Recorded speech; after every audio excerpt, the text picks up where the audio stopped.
අයිබන් ඔබ සියලුම දෙනාට අදත් අප සූදානම් ගෙවිගේ සතියේ සිදු වුණු විශේෂ දේශපාලන සිදුවීම් ඒ වගේම මේ ආස්තව ගොඩනැගෙනා වූ දේශපාලන කතිකාවත සංවාදාත්මකව ලිහා හදා ගන්නට ගෙවිගේ දිනවල සිදු වුණු ඒ සිදුවීම් සමගම ඔබට සහ අපට තවත් සංවේදී මාතෘකාවක් හමු වේ. විශේෂයෙන්ම ගෙවිගේ සතිය තුළ කාගේත් වැඩි අවධානයක් යොමු වුණා පිළිකාකාරක පොල්තෙල් පිළිබඳ කතාබහක් මතුවෙන්නට පටන් ගත්තා. ඒ වගේම පෝර්ට් සිටිය පිළිබඳ අලුත්ම සාකච්ඡාවක් මේ වන විට මතුවෙමින් තිබෙනවා නැත්නම් සංවාදයක් මතුවෙමින් තිබෙනවා. සමගි ජනබලවේගය මේ වන විට තමන්ගේ විරෝධතා ව්‍යාපාර ආරම්භ කරන්න පටන් ගෙන තිබෙනවා. ඒ සමග අපි දැක්කා විරෝධතාවයන් කීපයක් ගෙවිගේ සතිය තුළ සංවිධානය වන ආකාරය. ඒ වගේමයි කොරෝනා රෝගී තත්ත්වය පිළිබඳව තවදුරටත් සංවාදය ඉදිරියට යන අතරතුරේ කිසියම් ආකාරයක රෝගීන් වාර්තා වීමේ ප්‍රමාණාත්මක අඩුවීමක් ගෙවිගේ සතිය තුළ දැක ගන්නට හැකියාව ලැබුණා. මේ සියල්ලත් ඒක රාශී කරගෙන අද දවසේ අපිට ටිකක් වෙනස් මාතෘකාවක් පිළිබඳව කතා කරන්නට අවස්ථාව ලැබෙවි. මේ කැළඹෙන දේශපාලනයේ කතාව සුලිය.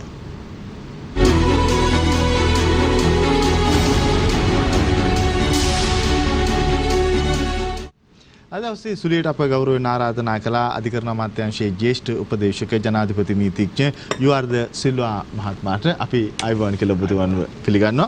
ඒ වගේම හිටපු නියෝජ්‍ය අමාත්‍ය නීතිඥ අජිත් පී පෙරේරා මහත්මයාට අපි ආරාධනා කළා. අපි ඔබතුමන්ට ආයුබෝවන් කියලා පිළිගන්නවා. පියතුරු හෙළවරු මේ ප්‍රචාරක ලේකම් නීතිඥ තුෂාර දිසානායක මහත්මයාට අපි ආරාධනා කළා. ආයුබෝවන් කියලා ඔබතුමන්ව පිළිගන්නවා. ඒ වගේම ජාතික ජනබලවේගයේ නීතිඥ සංවිධානය නියෝජනය කරමින් නීතිඥ ජේ.එම්. විජේබණ්ඩාර මහත්මයාට අපි ආරාධනා කළා. ඔබතුමන්ට අපි ආයුබෝවන් කියලා පිළිගන්නවා. ඔබට පැහැදිලි අද දවසේදී නීතිඥයින් සිව් දිනකම අප කැඳවා තිබෙන නිසා විශේෂයෙන්ම පවතින දේශපාලන තත්ත්වය හා එක රටක එක නීතියක් පිළිබඳවයි අපි අද දවසේදී සංවාද කරන්නට බලාපොරොත්තු වෙන්නේ. සංවාදය ආරම්භ කරමින් අදහස් දක්වන්නට අපි ගෞරවයෙන් ආරාධනා කරනවා අධිකරණ අමාත්‍යාංශයේ ජ්‍යෙෂ්ඨ උපදේශක ජනාධිපති නීතිඥ යුආර්.ද සිල්වා මහත්මයාට. මම ඊටමත් ස්තුතිවන්ත වෙනවා මෙම වැඩසටහනට ආරාධනා කිරීම සම්බන්ධයෙන් අපගේ හිතවත් ජ්‍යෙෂ්ඨ නීතිඥවරු තවත් දෙනෙක් සමග මට මේ වේදිකාවේ සිටීම ලැබීම මම හිතන්නේ තාම වාග්යක්කට මම සලකනවා. මොකද අපිත් එකට වැඩ කරපු නීතියේ ප්‍රගමනය සඳහා වෘත්තීය ප්‍රගමනය සඳහා අවංකවම කැප වෙලා ඉන්න අය හැටියට මට තාම සතුටුයි. ඉතින් මෙතෙන්දී මෙම වැඩසටහනේ ඔබ තෝරාගත් මාතෘකාව යටතේ අපිට කියන්න තියෙන්නේ මේ සංකල්පය මත තමයි වර්තමාන අධිකරණ අමාත්‍යතුමා සිය වැඩ බාර අරගෙන කටයුතු කිරීමේදී ප්‍රධාන වශයෙන් පෙන්වා දුන්නේ. ඉතින් එතුමා ඒ සම්බන්ධයෙන් මට ඒට සහාය දක්වන්න කියලා ඉදිරිපත් ආරාධනා කරපු අවස්ථාවෙත් එක රටක් එක නීතියක් කියන ඒ මුලින්ම තිබුණු ජනාධිපතිතුමාගේ සංකල්පයට සමගාමීව යන්න තමයි අපි උත්සාහ කරන්න තියෙන්නේ. එතකොට මේ කියන කතාව කරන වෙලාවේදී අපි බොහෝ දිනෙක අමතක කරන දෙයක් තමයි මේ රටේ එක රටක් එක නීතියක් කියලා කිව්වහම මේ නීතිමය වශයෙන් බැලු බැලමට තියෙන එක නෙමෙයි. ඊට වඩා ගැඹුරින් තියෙන දෙයක් කෙරෙහි අපි සැලකිලිමත් විය යුතුයි කියන සංකල්පය අප තුළ තියෙනවා. ඉතින් එතෙන්දී විශේෂයෙන්ම අපි දකින්නේ ජලය, විදුලිය ඒ දේවල් ගැන තමයි අපි ගොඩාක් වෙලාවට මේ සංවර්ධනය ගැන කතා කරනකොට ඒ සම්බන්ධයෙන් අපි සාකච්ඡා කරනකොට විශාල වශයෙන් අවධානය යොමු කරන්නේ. නමුත් ඊට ඒ වගේම හා සමානවම යන තව වැදගත් දෙයක් තමයි මේ අධිකරණ ශාස්ත්‍රය. ඒකට මේ අධිකරණ ශාස්ත්‍රයේ මොනතරම් ඔය කතන්දර කියවුවා වුණත් ඒවා තුල මනුෂ්‍ය ප්‍රජාවට මේ රටේ තියෙන නීතිය කෙරෙහි ගෞරවයක් ඇති වෙන්නේ නැත්නම් මොන දේ කළා වුණත් ඒ කිසිම තීරමක් නැති වෙනවා. ඒ ගෞරවය ඇති කර ගන්න නම් ඒ අයගේ ඒ අවශ්‍යතාවයන් ඒ අයට අවශ්‍ය විදිහට ඉෂ්ට වෙනවා කියන දෙය දකින්න ඕන. ඒ දැකීම සඳහා කොයි විදිහට පිළිවෙල කරගන්න ඕනි කියන එක පිළිබඳව පුළුල් දෘෂ්ටි කෝණයකින් සාකච්ඡා කරලා අපි යම් නිගමනයන්ට එළඹිලා තමයි කටයුතු කරන්න බලාපොරොත්තු වෙන්නේ. ඉතින් එතෙන්දී විශේෂයෙන්ම 20 වෙනි සංශෝධනය කරන අවස්ථාවේදී අමාත්‍යතුමා පළමුවෙනිම පටන් ගත්තේ ශ්‍රේෂ්ඨාධිකරණය. උඩ සිට පහළට ගමන් කිරීමේ ක්‍රමවේදයට අනුව ශ්‍රේෂ්ඨාධිකරණයේ 1978 මේ ව්‍යවස්ථාව පිහිටුවට පසුව අපේ තිබුණ ව්‍යවස්ථාව ඒ දැනට පවතිනවා. තමයි අලුත් ව්‍යවස්ථාවක් එනතුරු අපි බලාපොරොත්තු වෙන්නේ 78ට තමයි 20 වෙනි ව්‍යවස්ථාව පැමිණියේ. ඒතකොට ඒ ව්‍යවස්ථාව තුල තිබුණු ශ්‍රේෂ්ඨාධිකරණයම තමයි ඒකේ විනිශ්චයකාරවරුන්ම තමයි මේ 20 වෙනි සංශෝධනය වෙනකම් තිබුණේ. ඒතකොට එතනදී ඒ 20 වෙනි සංශෝධනයේ මගින් ඒ විනිශ්චයකාර ධූරය සංඛ්‍යාව වැඩි කිරීම තුළ ශ්‍රේෂ්ඨාධිකරණ පුළුල් බලතල ලැබුණා. විශාල වශයෙන් නඩු විමසීම සඳහා අවස්ථාව ලැබුණා.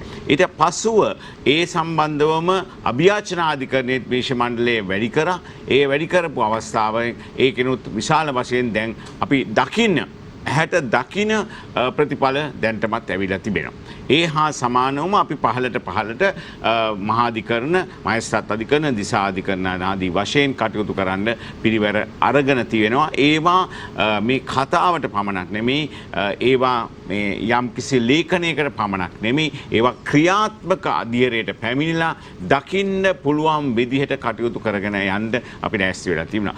ඒකෙදී වැදගත් වෙන දේ තමයි නීතිය වෙනස් කිරීම සම්බන්ධයෙන් දණ්ඩ නීති සංග්‍රහයේ රැජින රජතුමා කියන එකේ පටන් ඒ වෙනස් කිරීමේ දක්වා සිට මේ දක්වාම අපි වෙනස් කිරීම රාශියක් කටයුතු කරන්න පියවර අරන් තියෙනවා. ඒවැයිදී රුපියල් 50 දඩය තිබුණු එක ලංකාවට කොහෙත්ම ගැලපුණු නැති තත්ත්වයක් තිබුණ එකෙන් කිසිම මිනිසුන්ට දැනීමක් තිබුණ නැති තත්ත්වේ ඉඳන් ඒක වැඩි කරන්න ඒ 100 තිබ්බ එක 50 තිබ්බ එක 50000 දක්වා වන කාල පරතරයකට 100 තිබ්බ එක ලක්ෂය දක්වා වන පරතරයකට ඒ ආදී වශයෙන් දඩ මුදල් වැඩි කරලා ඒ වගේම මේ කියන කොටස් වලට නඩු සංඛ්‍යාවට ප්‍රමාණවත් විනිශ්චයකාරවරු සංඛ්‍යාවක් වැඩි දියුණු යටිතල පහසුකම් පද්ධතියක් නව තාක්ෂණයේ පරිපූර්ණ අධිකරණ පද්ධතියක් යාවත් කාලීන කාර්යක්ෂම හා කාර්යපටිපාලන නීති පද්ධතියක් ශක්තිමත් විකල්ප ආරවුල් විසඳීමේ ක්‍රමවේදයක්. මම මේ ක්‍රමවේද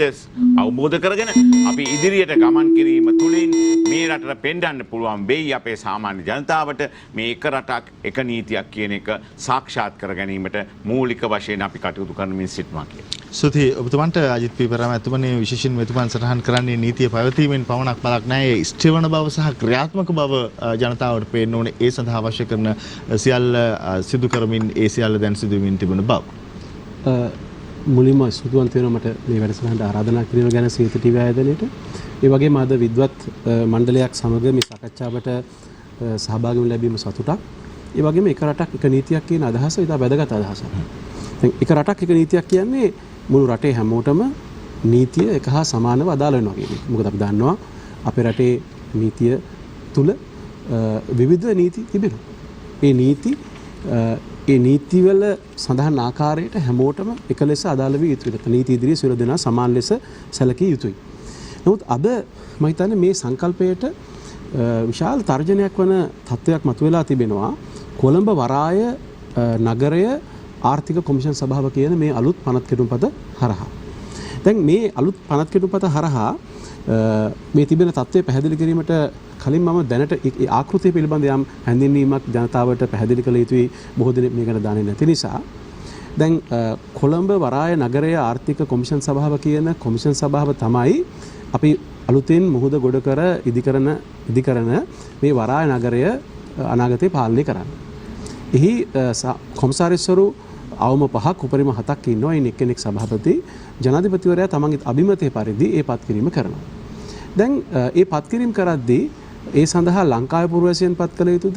නැත්නම් ද්විත්ව පුරවැසියන් පත් කරන්න පුළුවන්ද? ඒ වගේම විදේශිකයන් පත් කරන්න බැරිද පුළුවන්ද? මේවා ගැන විශේෂ සඳහනක් නැහැ. ඒකේ තේරුම ඕන කෙනෙක් පත් කරන්න පුළුවන් කියන එක. දැන් විශාල බලයක්, විශාල අභිමතයක් මේ කොමිසමට ලබා දීලා තියෙනවා. හැම දේ ගැනම අවසානාත්මක තීරණය ගන්න තියෙන්නේ මේ කොමිෂන් සභාව විසින්. මේ කොමිෂන් සභාවේ තීරණ වලට එරෙහිව අධිකරණමය ක්‍රියාදාමයන් ගැනීම ගැන කිසිම සඳහනක් නැහැ. එතකොට මේක ඇත්තරම මේ රට තුල වෙනම රාජ්‍යයක් ගොඩනැගීම හා ආකාරයක්. ඒක හරියට අර මේ චීනය සහ හොංකොං අතර කලින් තිබුණු සබඳතාවය. ඒ කියන්නේ චීනය විසින් වසර 150කට පමණ කලින් එංගලන්තයට හොංකොං අතෑරියා නිදහස් වරායක් පවත්වාගෙන යන්න.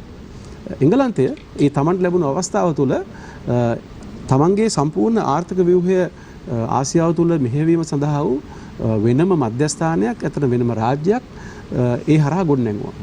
චීනය බලවත් රාජ්‍යයක් ලෙස 1997 අර අවුරුදු 150ක කාලයේ අවසන් වෙන විට පත්ව තිබුණු නිසා චීනට පුළුවන්කම ලැබුණා තමන්ගේ භූමිය ආපහු ගන්න.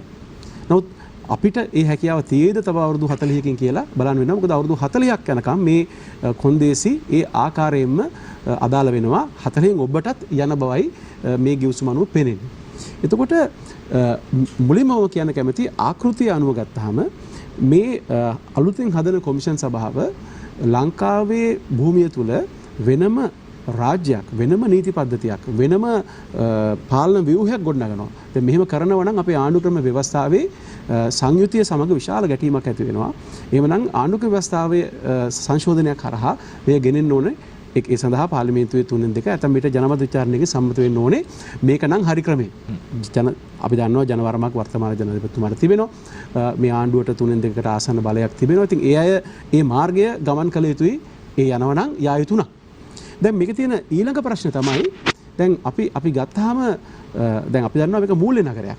ඒ මූල්‍යකරණය හා සම්බන්ධ බැංකු සහ මූල්‍ය ආයතන හඳුනා ගැනීම සහ පවත්වාගෙන යාම සහ නියාමනය පිළිබඳව සම්පූර්ණ බලය තියෙන්නේ මේ කොමිෂන් සභාවට. ලංකාව මතක තියාගන්න ඕනේ මේක භූමිය වශයෙන් මේක මැකාව් වගේ වෙනම දූපතක් නෙමෙයි. මේක හොංකොං වගේ වෙනම දූපතක් නෙමෙයි. මේ අපේ කොළඹ ගාලු පාර පැන්නහම අපිට මේ භූමිය හම්බ වෙන්නේ. රටේ මිනිසුන්ට එකට එක්ව භෞතික වශයෙන් මේ ව්‍යාපාර මේ ස්ථානේ කෙරෙන්නේ. ඒතර මේ ස්ථානය තුල කෙරෙන මේ බැංකුකරණය පිළිබඳ මූල්‍ය ආයතන පිළිබඳව කලින් තිබුණු සාකච්ඡා සියල්ලගම තිබුණේ නියාමනය ශ්‍රී ලංකාවේ මහ බැංකුව කළ යුතුයි කියන එක. ඒ නියාමනය ශ්‍රී ලංකා මහ බැංකුව කිරීම තුල මෙම පෝට් සිටි ව්‍යාපෘතිය තුල ලංකාවේ ආර්ථිකයට අගතිදායක යමක් වෙනවනම් මොකද විශේෂම ප්‍රශ්නයක් තියෙනවා මෙතන දෙන මහා බදු සහන ප්‍රමාණය තුල ලංකාවේ දැනට ඉන්න ශක්තිමත් ව්‍යාපාරිකයෝ ඔවුන්ගේ ව්‍යාපාර මෙතෙන්ට තල්ලු කරයි. ඔක ලොකු තර්ජනයක් ඉවරසල මෙතුමනි මම මේ කියන්නේ අපි දේශපාලනයක් කරනවා කියනවා නෙමෙයි මම උපාය මාර්ගයක් වශයෙන් පෝට් සිටි ව්‍යාපෘතිය හරි කියලා පිළිගන්නේ. දැන් අපිට තියෙන්නේ මේකට ගැළපෙන නීති හදාගන්න. එතකොට මේ නීතිය හදා ගැනීමේදී දැන් අපේ රාජ්‍යයට තියෙන ආදායම් අහිමි වුණොත් මොකද අපි කොමියුනිස්ට් රාජ්‍යයක් නොවනට සමාජවාදී රාජ්‍යයක් නොවනට සමාජ ප්‍රජාතන්ත්‍රවාදී ප්‍රතිපත්ති විශාල ප්‍රමාණයක් කාලයක් තිස්සේ එකතු කරගෙන නිදහස් අධ්‍යාපනය නිදහස් සෞඛ්‍ය සහ තවත් බොහෝ පහසුකම් පුරවැසියන්ට නොමිලේම ලබා දෙනවා. රාජ්‍යයේ ආදායම් අඩු වුණොත් ඒ කියන්නේ දැනටමත් රාජ්‍යයට ආදායම් දෙන මහා පරිමාණ සමාගම් කීපයක් මෙරට දැන් අරගෙන යන අපි දන්නවනේ. ඒතර ඒ අයගේ ආදායම් මේ පෝට් සිටි ව්‍යාපෘතිය හරහා අහිමි වුණොත් රටට විශාල අගතියක් වෙනවා. ඒ වගේම මට තර්කය අවසන් කරන්න දෙන්න මේ තත්වයේ තුල ඒ කියන්නේ මහ බැංකුවේ නියාමනය ඉවත් කර ඇති පරිදි මේ ආකාරයෙන්ම තිබෙන පරිදි මේ පරිදි සම්මත කළොත් කළු සල්ලි සුදු කරන මධ්‍යස්ථානයක් බවට මේ පත් වෙන්න පුළුවන්. ඒ හරහා ලෝකයේ පිළිගත් වැදගත් මූල්‍ය සමාගම් සහ බැංකු එන්නේ නැතුව ඒ කළු සල්ලි සුදු කරන වෙනත් සමාගම් මෙතින්ට ඇවිල්ලා අපේ රටේ නාමයත් අපකීර්තියටපත් වෙලා මේ ව්‍යාපෘතියත් අසාර්ථක වෙන්න පුළුවන්. ස්තුතියි ඔබතුමන්ට තුෂාර දිසානායක මහත්මයා. දැන් විශේෂයෙන් මෙතුමන් මතු කරන කාරණාව තමයි කොළඹ වරාය නගරයේ ආර්ථික කොමිෂන් සභාව මගින් වෙනම රාජ්‍යයක ලක්ෂණ පහළ වෙමින් තිබෙනවා කියන කාරණාව. බොහොම ස්තුතියි පියල් සියත ආයතනයටත් මෙම වැඩසටහනට මෙම බුද්ධිමය සංවාදයට අප පාර්ශ්ව කරුවෙකු කර ගැනීම සම්බන්ධයෙන් පියල් මීට කාලයකට ඉස්සර වෙලා භෞමිකව අපට එක රටක් හිමි වේදෝ කියන ප්‍රශ්නය තියෙන කාලේ භෞමිකව බෙදී වෙන් වී යාමට ඔන්න මෙන්න කියා තිබුණු කාලය අපිට මතකයි. ඒ වගේම රාජ්‍ය පාලනය පරිපාලනය සමස්ත රාජ්‍ය පද්ධතිය තුලම අහිමි වෙච්ච යුගයක් අපිට දැක්කා. ඒ වගේම නීති පද්ධතිය සමස්ත රාජ්‍ය ආධිපත්‍ය තුලම ක්‍රියාත්මක කරන්න බැරි අවස්ථාවන් අපි දැක්කා. දැන් මේ විදිහේ සන්දර්භයක් තුල ඊනියා කොටි පොලිසි, ඊනියා කොටි අධිකරණ, ඊනියා කොටි පොලිස් ප්‍රතිවරුන්, ඊනියා කොටි නීතිපතිවරුන් යනාදී වශයෙන් දූරාවලියකුත් අපි දැක්කා. දැන් මේ විදිය තත්වයක් පසුබිම් කරගෙන එක නීතියක් ගැන කතා කරන්න රටක් ඉතුරු කරේ එක රටක් ඉතුරු කරේ අපි කියන එක මේ අවස්ථාවේදී මතක් කරන්න ඕන. එතකොට එක රටක් තුල එක නීතියක් ක්‍රියාත්මක කිරීමත් අර 30 වසරක යුද්ධයක ජයග්‍රහණය කළා වගේම අසීරු කාර්යයක්. මම ඒක පිළිගන්නවා. එතකොට මේ එක රටක එක නීතියක් කියන සංකල්පය පියල් ඇත්තටම අපේ ආණ්ඩුක්‍රම ව්‍යවස්ථාවේ 12 ව්‍යවස්ථාව පැහැදිලිවම කියනවා නීතිය පසඳලීම ක්‍රියාත්මක කිරීම රැකවරණය සර්ව සාධාරණ විය යුතුයි. ඒ වගේම 12 ව්‍යවස්ථාව කියනවා කිසිම පුද්ගලයෙකු වර්ගය, ආගම, භාෂාව, කුලය, ස්ත්‍රී පුරුෂ භේදය, දේශපාලන මතනය, උපන් ස්ථානය වැනි හේතු මත වෙනස්කමකට භාජනය නොවිය යුතුයි. එමනම් මේ රට තුල එකම නීතියක් ක්‍රියාත්මක කරන්න නම් එකම රටක් තුල එකම නීතියක් ක්‍රියාත්මක කරන්න නම් විශේෂයෙන්ම අප තුල තිබෙන වාර්ගික හැඟීම්, ඒ වගේම අන්තවාදී මතනයන්, ඒ වගේම ප්‍රාදේශීයවාදයන් මේ සියල්ලම බැහැර කරමින් මේ සියල්ලම එක්තරා තැනකට ගෙන එන විධිමත් වැඩසටහනක් තුලින් තමයි මේ එක නීතියක් කියන සංකල්පය මේ රට තුල ස්ථාපනය කරන්න ඕනේ. විශේෂයෙන්ම ඔබ අප සියලු දෙනාම මේ රටේ පුරවැසියන්. මේ රටේ පුරවැසියන් ආගමිකව එහෙම නැත්නම් ජාතිකව එහෙම නැත්නම් වෙන ප්‍රාදේශීයවාදයකට අනුව කුලවාදයකට අනුව බෙදා වෙන් කරලීම සාදු සම්මත සමාජය ප්‍රතික්ෂේප කරන කාරණයක්. විශේෂයෙන්ම ලෝකයේ මානව හිමිකම් ප්‍රඥප්තිවල මේ කියන කාරණාවන් විශේෂම පිළි අරගෙන තියෙනවා. ඉතින් මේකට අවශ්‍ය කරනවා මම දකින විදියට ප්‍රබල ව්‍යවස්ථාදායක ක්‍රියාවලියක්.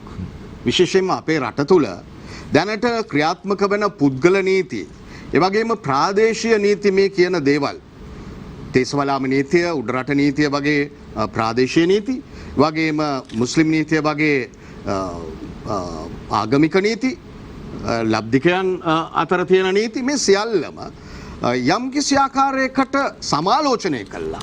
ඒක බොහොම සීරු මාරුවට කරන්න ඕන කියන කාරණේ මම පිළිගන්නවා. මොකද මේක ඊටාම සංවේදී තැනක්. ඒ සියල්ලම මේ ව්‍යවස්ථාදායක ක්‍රියාවලියට බොහොම සක්‍රියව මැදිහත් වෙන්න ඕනේ. ඒ වගේම නෛතික යාන්ත්‍රණය ඉතා සවිමත් මට්ටමකට ගෙන එන්න ඕනේ. විමර්ශකාංශයන් සහ යුක්තිය පසඳලීමේ අංශයන්, ඒ වගේම නීතිය බලගැන්වීම සහ නීතිය ආධිපත්‍යය සමස්ත රට තුළම ක්‍රියාත්මක වීම සිදු යුතුයි. මෙන්න මේ කියන කාරණාවන් තුල ඉඳගෙන තමයි අප මේ මාතෘකාවට ප්‍රවේශයක් ගන්නේ. විශේෂයෙන්ම අපගේ සෞභාග්‍ය දැක්ම කියන ප්‍රතිපත්ති ප්‍රකාශනයේ 10 වෙනි ප්‍රතිපත්තිය විදියට අප පෙන්වා දී තිබෙනවා. විශේෂයෙන්ම එක රටක් එක නීතියකටත් එහා ගිය සංකල්පනික වශයෙන් වැදගත් වෙන විනයගරුක, නීතිගරුක සහ ගුණගරුක සමාජයක් බිහි කිරීම කියන ස්ථාවරය. ඒ ඔස්සේ තමයි අපි ගමන් ගනිමින් සිටින්නේ. මේක අපි විශේෂයෙන්ම එක රටක් එක නීතියක් කියන සංකල්පය සඳහා ඉතා අසීරු එහෙත් දුෂ්කර කාර්යභාරයක් වෙනුවෙන් මේ ආණ්ඩුව Tamanගේ වගකීම් කොටස ආරම්භ කරමින් සිටිනවා. සුති ඔබතුමන්ට ජේම් ජීවන්ඩාර මහත්මයා දැන් එතුමන් මතු කරන ප්‍රධාන කාරණාව තමයි අපිට එක රටක් ක්‍රියාත්මක කරන්නත් ඉස්සෙල්ලා රටක් ඉතුරු යුතුව තිබුණා. එතනට මේ රජය තමයි රට ඉතුරු කරලා දුන්නේ. දැන් ඒ තුල එක රටක් ඇතුළේ එක නීතියකුත් උන් ගොඩනගමින් ඉන්නවා කියන කාරණාව. ඔව්, බොහොම ස්තුතියි අද ඔබ සමග එකතු වීමට ලැබීම පිළිබඳව. එතකොට මේ මාතෘකාව තුළ පළමුවෙන් කියන්න ඕනේ අපි රටේ ජාතික කාලීන මාතෘකාවක් කතා කරන හැම වෙලාවෙම යුද්ධය කියන එක පටලවා ගන්නවා. ඒක ඉවර වෙච්ච ප්‍රශ්නයක්. මේක තමයි අපේ රටේ තියෙන මගේ උගත් මිත්‍රයාට මම ගරු කරනවා නම් තවාසනාවක්ද ඒකෙන්මයි පටන් ගන්න. ඒක ඉවරයි. ඒක සම්බන්ධ කරලා අද කරන දේ අමතක කරන්න කියලා කියන්නේ. ඒක කරන්න එපා කියලා මේක අහගෙන ඉන්න සකල වාසී ජනතාවගේ මම මූලිකවම ඉල්ලනවා. අපි අද ප්‍රශ්නේ අද විදියට බලමු. දැන් එක රටක් එක නීතියක් කියපුවාම රාජ්‍ය සංකල්පය විග්‍රහ කරලා තියෙන්නේ කිසියම් නිශ්චිත භූමි ප්‍රදේශයක නිශ්චිත ජනගහනයක් සිටින ආණ්ඩුවක් සහිත පාලන ඒකකයකට. එතකොට එක රටක් එක නීතියක් කියන මාතෘකාව බලනවා නම් නීතියට කලින් තියෙන්නේ භූමිය. භූමියක් තිබුණාට පස්සේ ඒ තුල ජනාවාස බිහි වෙලා ඊට පස්සේ තමයි නීතිය කියන එක හැදෙන්නේ. ඒ නිසා නීතිය ගැන කතා කරන්න කලින් භූමිය සුරක්ෂිත වෙලා තියෙන්න ඕනේ. දැන් අපේ රටේ උත්තරීතර නීති ආණ්ඩුක්‍රම ව්‍යවස්ථාවේ 5 වෙනි වගන්තිය කෙරේ මම අවධානය යොමු කරනවා මේ රටේ සියලු ජනතාවගේ. ශ්‍රී ලංකා දේශය කියලා විග්‍රහ කරලා තියෙනවා මේ ගොඩක් වැඩසටහන් වල කියවෙන්නේ නැහැ. ශ්‍රී ලංකා දේශය කියලා විග්‍රහ කරලා තියෙනවා මේ ලංකාවේ භූමිය සහ බහුමික භූමි ප්‍රදේශය. ඒ කියන්නේ මේක පැහැදිලි කරනවා නම් ශ්‍රී ලංකාවේ භූමිය කියලා කියන්නේ නැත්නම් ශ්‍රී ලංකාව එක රටක් නම් ශ්‍රී ලංකා රට කියලා කියන්නේ අපේ ගොඩබිම ඒ වගේම ගොඩබිමේ පදනම් රේඛාවේ සිට සැතපුම් 12ක් නාවික සැතුමු බහුමික මුහුද කියලා කොටාසයක් තියෙනවා. ඒ වගේම ඒ 12න් එහාට තව 176ක් තියෙනවා අනන්‍ය ආර්ථික කලාපය කියලා. ඒතකොට ශ්‍රී ලංකා භූමිය තුල ආර්ථික ඵලය ලබා ගන්න නම් පුළුවන් ගොඩබිමේ සිට පදනම් රේඛාව කියලා එකක් තියෙනවා බේස් ලයින් රෝඩ් කියලා කියන්නේ පදනම් රේඛාවක ඇඳපු ප්‍රදේශයලු. ඒකේ සිට හැතැම්ම නාවික සැතුම් 200ක් දක්වා ශ්‍රී ලංකාවට අනන්‍ය ආර්ථික කලාපයක් හිමි රාජ්‍යයක් හැටියට. ඒතර භූමිය හැටියට බහුමික භූමිය ටෙරිටරි එක කියන එක ඒ පදනම් රේඛාවේ සිට මුහුද දෙසට නාවික සැතපුම් 12ක් ඈතට යන්න පුළුවන්. එතකොට අජිත් පෙර මහත්තයා කියපු ඔය පෝට් සිටි කියන එක මම දැක්කා අද ඒක ඇමතිවරයෙකුත් කියනවා අපිට අලුතෙන් අක්කර 500ක් ලැබුණා කියලා. ඒක බොරු මිත්‍යාවක්. අලුතෙන් ලැබුණා ඒක අපේ බහුමික මුහුද. අපේ නාවික සැතපුම් 12ක් ඇතුළත තියෙන ප්‍රදේශය. ඒකද මේක ශ්‍රී ලංකා භූමිය. එතකොට දැන් වර්තමාන සමාජයේ එක රටක් එක නීතියක් කියන මාතෘකාව අද ඉඳගෙන කතා කරනවා නම් ප්‍රධානම තර්ජනයක් එල්ල වෙලා තියෙන එක රටක් කියන එකට. ශ්‍රී ලංකා භූමිය කියන එකට තර්ජනයක් තියෙනවා. ජැටියක් ඉන්දියාවට දීලා තියෙනවා. කොහොම වෙනවද කියලා අපි දන්නේ නැහැ. එතකොට සමහර වෙලාවට විවිධ ආණ්ඩු යටතේ මේ ක්‍රියාත්මක වෙච්ච බවත් අපිට පේනවා පෝට් සිටි සංකල්පය. ඒතර ඒකෙත් අපේ භූමිය ගොඩ කිරීමට තනියෙන් බෑ ණයට ගොඩ කරගෙන තියෙන්නේ. කොන්දේසි වලට යටත්ව ගොඩ කරගෙන තියෙන්නේ. අති විශාල කොන්දේසි තමයි දැන් මේ 50 කෙටුම්පත තුල පවා පේන්න තියෙන්නේ. නිසා කොන්දේසි වලට යටත්ව ගොඩ කරගෙන දැන් මේ මොකක්ද වෙන්නේ? නීතිය ගැන කතා කිරීමට පෙර ආත්ව ශ්‍රී ලංකා භූමිය කියලා ආණ්ඩුක්‍රම ව්‍යවස්ථාවේ 5 වෙනි වගන්තියේ කියලා තියෙන භූමිය ටිකෙන් ටික පටු වේගෙන යන දෙයක් තියෙන්නේ. ඒ භූමිය තුල ශ්‍රී ලංකා පාර්ලිමේන්තුවේ පනවන නීතිය ක්‍රියාත්මක නොවන ප්‍රදේශ නිර්මාණය වෙමින් පවතිනවා කියන එක තමයි මේ පේන්න තියෙන්නේ. අම්බන්තොට වරාය ආශ්‍රිත වුණත් අද ශ්‍රී ලංකාවේ සමස්ත නීතිය ශ්‍රී ලංකා භූමිය තුලම පැවතිනවා කියන න්‍යායෙන් බැහැර වෙන්න අපිට සිද්ධ වෙලා තියෙන අවස්ථා තියෙනවා.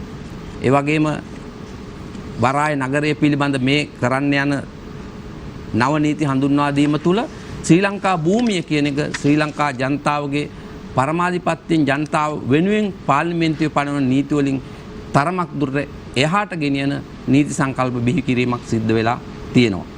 ඒ විතරක් නෙවෙයි ශ්‍රී ලංකා භූමිය අන්සතු කරන හෝ අවසතු කරන කිසිදු නීතියක් පනවන්න පුළුවන් ආයතනයක් ලංකාවේ ආණ්ඩුක්‍රම ව්‍යවස්ථාව පිළිගන්නේ නැහැ කියලා මම නොබියෝ මේ අවස්ථාවේ කියනවා. ශ්‍රී ලංකා භූමියේ කොටසක් පරදේශකාරයන් සතු කරන බලයක් විධායකයට හෝ ව්‍යවස්ථාදායකයට හෝ අධිකරණයට ආණ්ඩුක්‍රම ව්‍යවස්ථාවෙන් දීලා නැහැ. භූමිය විදේශ සමාගම් වලට විකුණන්න හෝ ඒ වගේ බලයක් දීලා තියෙන්නේ ශ්‍රී ලංකා භූමිය ආර්ථික ඵලය ජනතාවට සමව බෙදී යන ආකාරයෙන් ශ්‍රී ලංකා භූමියේ ආර්ථිකය පරිහරණය කිරීමේ බාරකාරී බලයක් පමණයි. ඒතර එහෙමනම් කුමන නීතියක් යටතේද මේ ටිකෙන් ටික ශ්‍රී ලංකා භූමිය රට කියන එක කෙටි කරගෙන යන්නේ කියන ප්‍රශ්නේ මම මේ අවස්ථාවේ නගනවා. ඒක එහෙම කරන දේවල් ආණ්ඩුවෙන් ආණ්ඩුවට කවුරුන් විසින් කරත් දැන් 20 වන සංශෝධනයව අධික බලසහිත ජනාධිපතිවරයෙක් බිහි වුණා. සීමිත අවස්ථාවලදී විතරයි අධිකරණ සමාලෝචනයට ලක් වෙන්නේ. එවැනි තත්ත්වයක් 20 වන ව්‍යවස්ථාවෙන් හදලා දීලා අපේ යුආර් සිල්වා මහත්මයා ජ්‍යෙෂ්ඨ ජනාධිපති නීතිතුමා අපිට කිව්වා මාස 6කින් ව්‍යවස්ථාවක් දෙනවා කියලා අපිත් ඒ සංවාදයේ හිටියා. තවම ඒ ගැන කිසිම කතාවක් නැහැ. නීතිය හදනවට කලින් රටේ භූමිය කෙටි කිරීමේ පටු කිරීමේ වෑයමක් අද ලංකාවේ සිද්ධ වෙමින් පවතිනවා. මේ බෙහෙම මතු පරපුරටත් අනාගතයටත් අන්තරායකාරී කියන එක තමයි මගේ ප්‍රවේශය.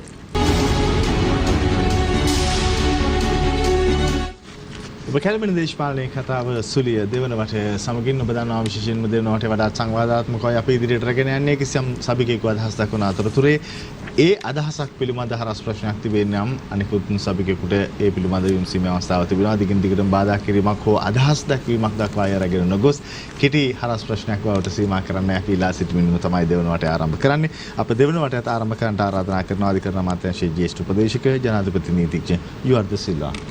පියල් මේදී අපේ විජය බණ්ඩාර අපේ උගත් මිත්‍රයා ප්‍රකාශ කරපු දේ තමයි මේ එතුමා පුලපුලා බලා සිටිනවා මාස 6ක් තුල මොකද මේක නැත්තේ කියලා මේ අලුත් ව්‍යවස්ථාව. එතුමාට දකින්න නැතුව ඇති ඒක මේ නිකන් ආවට ගියට කරන්න පුළුවන් දෙයක් නෙමෙයි. ඉලක්ක තියෙන්න ඕනේ හැම එකකම. ඒ ඉලක්කය මාස 6 වුණාට අදාළ පක්ෂ තමන්ගේ යෝජනා බාර දුන්නේ කවදාද කියලා ඔබතුමා බලන්න කියලා එක මම කියන්නේ පැහැදිලිව මේ පෞද්ගලික සති දෙක ඇතුළත තමයි මේ යෝජනාව ගිහිලා බාර දුන්නේ. ඉතින් ඒවා සලකා නොබලා අපි 6 මාසයක් පොරොන්දු වුණා. ඒ නිසා විජය බණ්ඩාර මැතිතුමාට වහාම ගෙනලා දෙන්න ඕනේ මේ ව්‍යවස්ථාව කියලා කළා නම් මොකද වෙන්නේ? එතකොට ඒකේ පටු අඩුපාඩු ටික හොයනවා අපිට අවස්ථාවක් දුන්නේ මේක හරියට බැලුවේ නැහැ. ඒ කියන්නේ තව අවුරුද්දක් දෙකක්වත් යනවාද? අවුරුද්දක් දෙකක් යන්නේ ওই තියෙන ප්‍රමාදයට අදින විදිහට තමයි. දැන් මෙතෙක්කල් බලාගෙන ඉඳලා අන්තිම මොහොතේ ගිහිල්ලා දෙනකොට ඒ ප්‍රශ්නේ මතුවෙනවා. ඉතින් ඒ නිසා ඉවසීමෙන් ඉන්න තමන්ගේ කොටස කරන්න අනුන්ගේ දෙට ඇඟිලි දහන්න එපා කියන එකයි මම කියන්නේ. වැඩක් කරනවා නම් ඒ වැඩේ කරන්න හැම දෙයකම ඇදේ හොයන්න යනවා නම් ඒ සමාජයේ ජීවත් වෙන්න බෑ. ඒ සමාජයේ ඉදිරියට යන්නේ නැහැ. ඉතින් මෙතනදී මම ඊටම සතුටු වෙනවා මේ වෙලාවේදී අජිත් පෙරේරා මහත්මයා කියපු දේ. ඒ කියන්නේ පෝට් සිටිය වගේ දෙයක් අපිට ආයෝජනය කරන්න මේ හැම ආණ්ඩුවක්ම මේ ගැන කලකා බැලුවා. ඉතින් ඒ අය කරපු ක්‍රියාවලිය තුල අපි ඒ ව්‍යාපෘතිය හරියට ගෙන යෑමයි මෙතන වැදගත් වෙන්නේ. එතුමා කියන්නේ මේ නීතිය හදලා තියෙනවා අලුත් පනතක් හරියට සම්මත වෙනකොට ඒක තුල අපි ඒ රටට සියලුම දේවල් ලබා දෙන්න යනවද නැද්ද කියන එක හොයන්න ඕනේ. දැන් ඔබතුමා දන්නවා මේ අවස්ථාවේදී අපි දැක්කා නැගෙනහිර ජැටිය සම්බන්ධ. එතෙන්දිත් ඒ පහුගිය කාල සීමාව තුලදී ඇතිවෙච්ච ගිවිසුම සම්බන්ධයෙන් ඉදිරියට යනවද කියන එක පිළිබඳව රජයේ ක්‍රියාත්මක වෙන අවස්ථාවේදී විවිධ ප්‍රාශ්‍රවයන් ඒකට මැදිහත් වෙලා ඒකට විරුද්ධත්වය ප්‍රකාශ කරාට පස්සේ ඒකට සවන් දීමක් වුණාම කියනවා අන්න බය වෙලා නැත්තම් ඔන්න වෙනස් කරගන්න. එහෙම නෙමෙයි. හැමෝටම සවන් දීම හැමෝටගේම සමග සාකච්ඡා කරලා ඒ ආකාරයට කටයුතු කිරීම තමයි මම හිතන්නේ රටක ඉදිරියට යා යුතු ප්‍රගමනය ක්‍රියාත්මක විය යුතු ක්‍රමවේදය කියන එකයි මා දකින්නේ. ඉතින් එතනදී හැම කට්ටියක තම තමන්ගේ විවිධ දේශපාලන මත තියෙන්න පුළුවන්. අපි ඒවට ගරු කරනවා. නමුත් ඒ තුල රටේ අනාගතයට වැදගත් වෙන කාරණාවලදී එක්තැන් විය යුතුයි කියලා මම කල්පනා කරනවා. මෙහිදී මේ අවස්ථාවේදී ඒ අප අද කතා කරන දේ එක රටක් එක නීතියක් කියන එක සම්බන්ධව මගේ මිත්‍රයා මේ සම්බන්ධයෙන් කියනකොට රට කියන එක ඉතා වැදගත්. රටේ තියෙන ඒ කඩාගෙන යන්න තිබුණු තත්ත්වය නැති කරපු එක ගැන අපි ඒක වළක්වලා අපිට රටක් කියන හැටියට අපිට හුස්ම ගන්න හැකියාවක් තිබිලා තියෙනවා. දැන් ඊට පස්සේ එතනදී වෙන අවස්ථාව තමයි අපි මේ නීතිමය වශයෙන් මේ දේවල් කරනකොට ජනතාවට දැනෙන දෙයක් කරන්න ඕන. ජනතාව Tamanට මේ නීති හැදුවට පස්සේ ජනතාවට ප්‍රයෝජනයක් නැත්තම් ජනතාවගේ ප්‍රශ්න විසඳෙන්නේ නැත්තම් ඒකෙන් වැඩක් නැහැ. රටේ එක නීතියක් කියකේ හිටියට වැඩක් නැහැ. අනේ එතනදී තමයි අපි සල්කා බැලුවේ ඒ ජනතාවට නීතියක් වශයෙන් ඒ දේවල් කරන්න හැකියාව ලැබෙන්න නම් මේ සියලුම දේවල් ක්‍රමානුකූලව වෙනස් වෙන්න ඕනේ. මේ දේවල් එකවර සිදු වෙන්න ඕනේ. මොකද එක කොටසක් හදලා දැන් යටිතල පහසුකම් විතරක් හදලා ඊට පස්සේ නීතිමය තත්ත්වය වෙනස් වුනේ නැත්තම් එක් ජනතාවට සහනයක් වෙන්නේ නැහැ. මේ නීතිමය වශයෙන් තියෙන පනත් අපිට බොහෝ බාධක තිබුණු දේවල් නොතාරි සාඥා පනත ජනතාව හරියට පෙළිච්ච දේවල් අන්තිම කැමැති පත්‍ර සම්බන්ධ තෑගි ඔප්පු අවලංගු කිරීම කේවිය තහනම ඔප්පු ලියාපදිංචි කිරීම සම්බන්ධ තත්ත්වය සහ ඇටෝනි බලපත්‍ර සම්බන්ධ ඒ නීති සියල්ලක්ම මේ අද දිනේ වෙන විට මා ඉතාමත් ඕනකමින් කියනවා ඒ දිනේ වෙන විට ජී අරු ප්‍රකාශම් ජ්‍යෙෂ්ඨ නීතිඥතුමාගේ ඒ කමිටුව මගින් ඒ කටයුතු කරලා ඒක අද දින බාර දුන්නා ඉදිරියට ගෙන යන්න කියලා. ඒක තුල විශාල වෙනසක් ජනතාවට විශාල වෙනසක් ඇති වෙනවා. ඒක තමයි රටක නීතියේ වැදගත්කම ප්‍රගමනය කියන්නේ ඒක. ඒ වගේම ළමයින් ආරක්ෂා කර ගැනීම සම්බන්ධ ළමා හා කාන්තා කාර්යාංශයේ සමග එකතු වෙලා අපි ඒ නීති රීති ඔක්කොම වෙනස් කරලා ඒ සම්බන්ධයෙන් ළමයට දෙන්න පුළුවන් උපරිම සහාය ලබා ගැනීමට මම සතුටු වෙනවා විජය බණ්ඩාර මෙතුමත් ඒකට සම්බන්ධ වුණා. බොහොම උනන්දුවෙන් ඒකට සහභාගී වෙලා අපිට පුළුවන් වුණා අද දින ඒක අමතිතුමාට බාර දෙන්න. අන්න ඒ දේවල් සියල්ලක් තුලම පේන්නේ අපේ රටට අවශ්‍ය කරන නීති පද්ධතිය අපි සකස් කරගත යුතුයි කියලා. ඒතර එවැනි තත්වයක් යටතේ පොලිසිය වශයෙන් කරනු ලබන ක්‍රියාපටිපාටියක් අපි වෙනස් කළ යුතුයි. ඒ අය මූලික පරීක්ෂණ පවත්වනකොට ඒ දේවල් සිද්ධ කළ යුතු දේවල් තියෙනවා. ඒ අය එක එකනාට අසාධාරණ ලෙස කටයුතු නොකරන්න අපි කටයුතු කරන්න පියවර ගන්න ලෑස්ති කියන එක මම මේ අවස්ථාවේදී ප්‍රකාශ කරනවා. ස්තුතියි ඔබතුමන්ට සමග්‍යාන බලවේගයේ ප්‍රධාන විධායක හිටපු අමාත්‍ය නීතිඥ අජිත් පීපර මහත්මයාට ආරාධනා කරනවා අපේ දෙවනවට වෙනුවෙන්.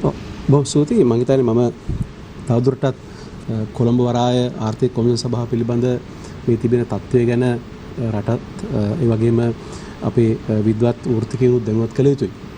දැන් මෙම පනත අනුව යෝජිත පනත් කෙටුම්පත අනුව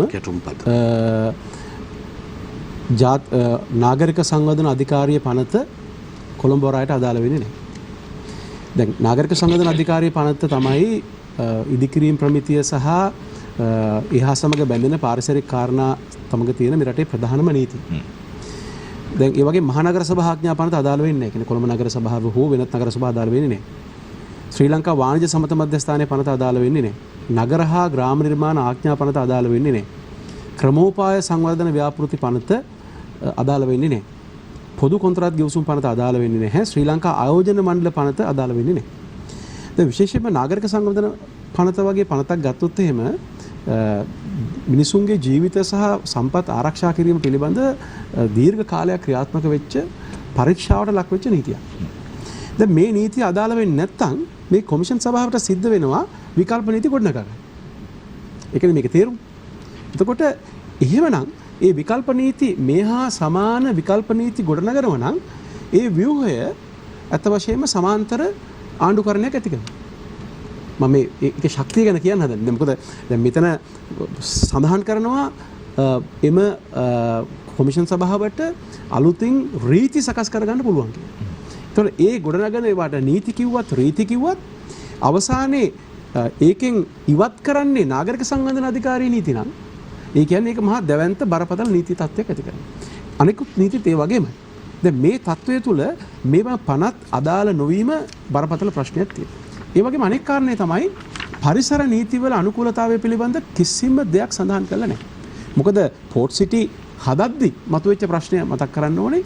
පෝර්ට් සිටි හදද්දි මේ රටේ අද ක්‍රියාත්මක වන පාරිසරික නීති සහ අනුමත එයා පිළිබඳ සැලසුම් ක්‍රියාත්මක නොකිරීම නිසා බස්නාහිර වෙරළේ වෙරළ කාදනය වුණා. දීවර සම්පත් අදටත් කළුතර දක්වාම විශාල විනාශයකට ලක් වුණා. ඉන්පසුව නැවත තක්සේරු කිරීම කරලා අතර භාගයට ව්‍යාපෘතිය අනුමාරු සිදු වුණා 2015.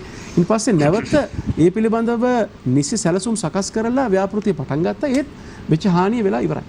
එතකොට දැන් ඒ නිසා මේ පාරිසරික නීතිය හා සම්බන්ධව තාම වැදගත් අද රටේ පුරාම අවධානයක් තියෙනවා. මෙම කලාපයට අපේ රටේ වර්තමානයේ ක්‍රියාත්මක වන මුහුද සහ ගොඩබිම සහ වායුගෝලය සම්බන්ධ ඒ අදාළ වන්නා වූ නීති රීති වල අදාළතාවය පිළිබඳ නිශ්චිත පැහැදිලි ක්‍රියාත්මක කළ හැකි වගන්ති දැක්විය යුතුයි.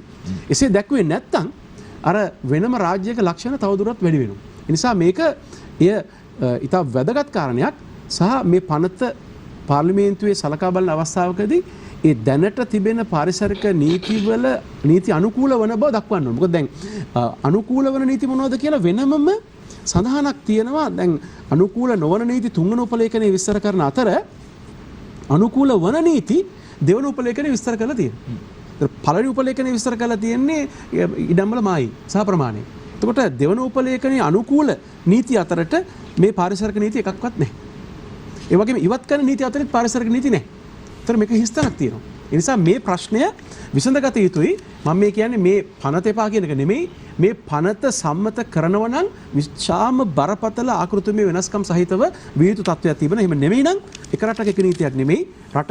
අපේ රට මේ තුල වෙනම නීතියක් ඇති වෙනවා. ඒ වගේම අනෙක් කාරණේ තමයි අවසාන වශයෙන් කියන්න ඕනේ අපි දන්නවා අපි 2015 රජයේ පරාජයට පත් වෙනත් එක හේතුවක් වුණා. ඒ වගේම ප්‍රේමදාස මැතිතුමාගේ කාලේ ජෝසිම් අපි එළෙව්වා.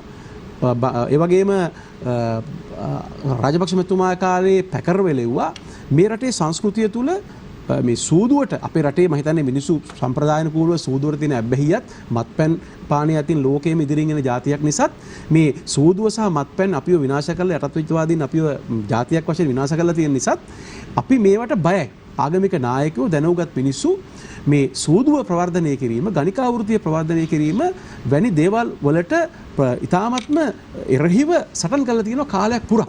නිදහස් සටන තුලක් තියෙන අමද්ද ව්‍යාපාරයේ එතනින් පටන් අරගෙන අද මේක තිබෙනවා. එතකොට බොහොම පැහැදිලිව මේ පනත් කෙටුම්පතේ සඳහන් කරලා තියෙන 8 වෙනි පිටුවේ මේ ආකාරයට වෙනත් යම් ලිඛිත නීතියක පටහැනිව කුමක් සඳහා නුවද වරාය නගරයේ බල ප්‍රදේශය තුල සහ එහි සිට සංවර්ධන කටයුතු නිරත වීම සඳහාද ව්‍යාපාර ස්ථාප්පු සවාරි සූදු ක්‍රීඩා කටයුතු ඇතුළු විනෝදාස්වාද ක්‍රියා සහ වෙනත් යම් පහසුකම් ක්‍රියාත්මක කිරීම සඳහාද යනාදී වශයෙන් සඳහන් කරලා තියෙනවා. ඒ කියන්නේ මේ පනතෙන් ඉඩ සලසනවා කැසිනෝ සහ එහා සමග බැඳෙන ගණිකා වෘත්තිය සහ ඒ අනිකුත් කාරණා සඳහා. ඒ නිසා මේක බරපතල ප්‍රශ්නයක්. මෙලෙස සම්මත වුණොත් කොළඹ නගරේ මායිමේ. මොකද අපි දැන් මීටර් 100ක් ලේක් හවුස් එක පැත්තට තියෙන එක තමයි නතර කරේ. දැන් එතනින් මීටර් 100ක් අනිත් පැත්තට මම හිතන්නේ මේවා මේ මගේ ගොත් මිත්‍රයන්ටත් මම හිතන්නේ එකඟ වෙන්න පුළුවන් දේවල් නෙමෙයි කියලා. අපි මේවල පෙන්නලා දෙන්නේ යහපත් අදහසින් මේවා ඉවත් විය යුතුයි. මේ නීති සම්මත වෙනවා නම් මේවත් එක්ක සම්මත වෙනවා නම් රටට විපතක් සිද්ධ වෙන්නේ. ඒතකොට එක රටක එක නීතියක් ක්‍රියාත්මක වෙන්නේ නැහැ. විශේෂයෙන්ම තුෂාර දිසානායක මහත්මයෝ එතුමන් මතු කරන ප්‍රධාන තර්කය තමයි මේ පනත් කෙටුම්පත අනුව පවතින නීති කිසිවක් ඒ අවරාය නගරයට අදාළ වෙන්නේ නැහැ කියන තත්ත්වය. හරියටම හරි. ඔබතුමා කියන කතාව මම පිළිගන්නවා මේක තාම පනත් කෙටුම්පතක්. අපේ උගත් නීතිඥවරු ත්‍රිත්වයම දන්නවා පනත් කෙටුම්පතක අවසාන නීතියක් බවට පත්වීමේ කාර්යාවලිය. මම අද ඔබ ඉදිරි ඉතාම පැහැදිලිව කියනවා. මෙම පනත් කෙටුම් පතෙන් ශ්‍රී ලංකා රාජ්‍යයට කිසියම් ආකාරයක අගතිදායක කටයුත්තක් වෙනවනම් ඔබ වගේම අපද අධිකරණය තුළින් ඒ පනත් කෙටුම් පත මේ රටේ ව්‍යවස්ථාවට අනනුකූල බවට වූ කාරණාවන් සාධනය කරන්න පැහැදිලිවම සූදානම් වෙලා ඉන්නවා. මොකද අපි භූමි පුත්‍රයන් මේ රට තුළ ඉන්නේ. ඒ නිසා මේ රටේ අපේ රට වගේම අපි අනාගතයට මේ රට බාර දිය යුතුයි. ඒ නිසා ගරු හිටපු අමාත්‍ය අජිත් පී පෙරේරා මැතිතුමා මේ පිළිබඳ සවිඥානිකව රට දැනුවත් කිරීම පිළිබඳව අපි එතුමාට ස්තුතිවන්ත වන ගමන් එම රාජ්‍ය කොළඹ නගර ව්‍යාපෘති පනත් කෙටුම් පත සම්බන්ධයෙන් අපි අවධානයෙන් ඉන්න බව මේ අවස්ථාවේදී කියන්න ඕනේ. හැබැයි ඉතින් පොඩි ප්‍රශ්නයක් තියෙනවා අපිට. අර හම්බන්තොට වරාය අවුරුදු 198කට බදු දෙනකොට අපේ අජිත් පී පෙරේරා මැතිතුමාගේ හදවත සහ ඒ අදාළ විඥානය කොහෙද තිබුණද කියලා ප්‍රශ්නයක් තියෙනවා. එතකොට ඔය කියන ආකාරයට රටට එරෙහි ගිවිසුම් 13කට ඇතුල් වුණා. පෞගේ දවස්වල ආందోලනයට පත්වෙච්ච නැගෙනහිර ජැටියද ඇතුළුව ඉන්දියාවට ලබා දීමට. ඒ ඉන්දියාවත් එක්ක එකඟතාවයකට පත්වෙච්ච ගිවිසුම් ගත වෙච්ච ගිවිසුම් ඇති කරනකොට එතුමා ඒ රජයේ ඇමතිවරයෙක්. කනගාටුවට කාරණය රජයෙන් වියුක්ත වූ පසු එතුමාගේ ඒ අදාළ දේශප්‍රේමීත්වය දළුලා වැඩිමයි. ඊළඟට MCC ගිවිසුම අත්සන් කරන්න ඒ විවාද සම්පන්න ගිවිසුම අත්සන් කරන්න කැබිනට් මණ්ඩලයට ආවා. මේ කැබිනට් මණ්ඩලයට ඇවිල්ලා කැබිනට් මණ්ඩලය මේක අනුමත කළා. ඉතින් ඒ තත්ත්වය තුල තමයි අර උඩුදුම්බර කාශ්‍යප හඳුරෝ ගිහිල්ලා අර නිදහස් චතුරස්‍රේ උන්වහන්සේ ඉඳගත්තේ සත්‍යක්‍රියා කළේ. ඉතින් ඒ තත්ත්වය තුල ඇත්තටම මම සතුටු වෙනවා මේ පරිවර්තනය ගැන. රටට හානිකර කිසියම් ව්‍යාපෘතියක් වෙනවා නම් අපි ඒකට විරුද්ධව කටයුතු කරනවා කියන එක අනිවාර්යයෙන්ම කියන්න ඕනේ. විජේ බණ්ඩාර මැතිතුමා මම ඔබතුමාට ඉතාම ගරු කරනවා. නමුත් ඉතින් ඔබතුමා කියන කාරණාවන් වලට ගරු කරන්න බෑ. මොකද හේතුව යුද්ධය අමතක කරන්න කියලා. මේ 2009 වෙච්ච දෙයක්. 2009 මේකේ අවසානයේ වුණේ. කුහක වෙන්න එපා. මේ යුද්ධය සම්බන්ධයෙන් මේ රණවිරුවන්ගේ සහ ඒ අදාළ දේශපාලන නායකත්වයේ කැපවීම සහ ජයග්‍රහණය ගැන කුහක වෙන්න එපා. මම කිව්වේ රටට එක නීතියක් ගේන්න ඉස්සර වෙලා රට බෙදෙන්න ගිය වෙලාවේ නීති පද්ධතීන් ගණනාවක් තිබ්බ වෙලාවේ ඒ රට එක්කව් කරේ අපි කියන එක. ඒක බොරුවක් නෙවෙයි. ඒ නිසා බොරුව අපි සමාජගත කරන්න ඕනෙත් නෑ.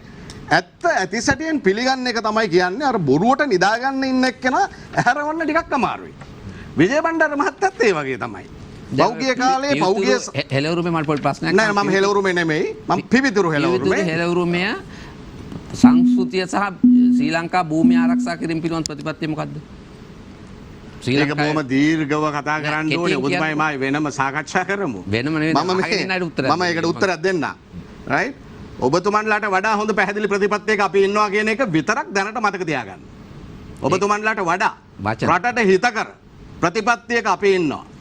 අපි මේ දේශපාලන පාට කණ්ණාඩි වලින් මේවා බලන්නේ නැහැ. ඒ නිසා බොරුවට නිදාගෙන හිටපු විජය බණ්ඩාර මහත්තයාගේ කඳවුරේ අය පෞගිය කාලේ මේ ව්‍යසනය වෙනකොට මේ විදිහේ තත්වයක් වෙනකොට රට විකුණනකොට රට ඒ ආකාරයෙන් රටට අහිතකර පනත් වෙනකොට මේ අය නිදාගෙන හිටියා. අද හීනෙන් බය වෙලා වගේ කතා කරනවා. දැන් මෙතෙන්දී අපි තව වැදගත් කාරණා කීපයක් අවධානයට යොමු කරනවා. විශේෂයෙන්ම මේ රටේ එක රටක් එක නීතියක් සම්බන්ධයෙන් මේ තිබුණු සන්දර්භයේ දෙදරලා ගිය අවස්ථාවක් තමයි පසුගිය පාස්කු ප්‍රහාරය. පාස්කු ප්‍රහාරය සම්බන්ධයෙන් මගේ වෙලාව ඉවරයි. පාස්කු ප්‍රහාරය සම්බන්ධයෙන් තියෙන නිර්ණායකවල ඉතා වැදගත් කාරණාවක් කියනවා.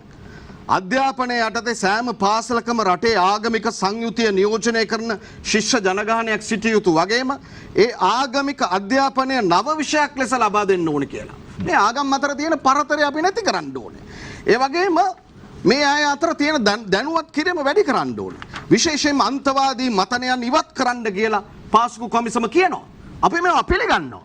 ඔබ විශ්වාස කරන්න එපා. මුහම්මද් බින් අබ්දුල් වහබ් විසින් රචිත කිතාබ් අට් තාහීද් ග්‍රන්ථයත් වහාම තානම් කරන්න කියනවා. වහබ් වාදයට එරෙහි වෙන්න කියලා පැහැදිලිව මේවයි සඳහන් වෙනවා.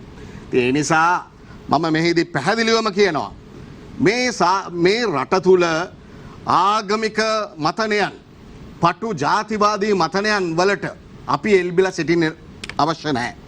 අපි මේ වෙලාවේදී එක රටක් එක නීතියක් කියන සංකල්පය යථාර්ථයක් බවට පරිවර්තනය කරන්න නම් දේශපාලන මතනයන් පැත්තක තියලා අපිට සෑහෙන්න කැපකිරීම කරන්න වෙනවා.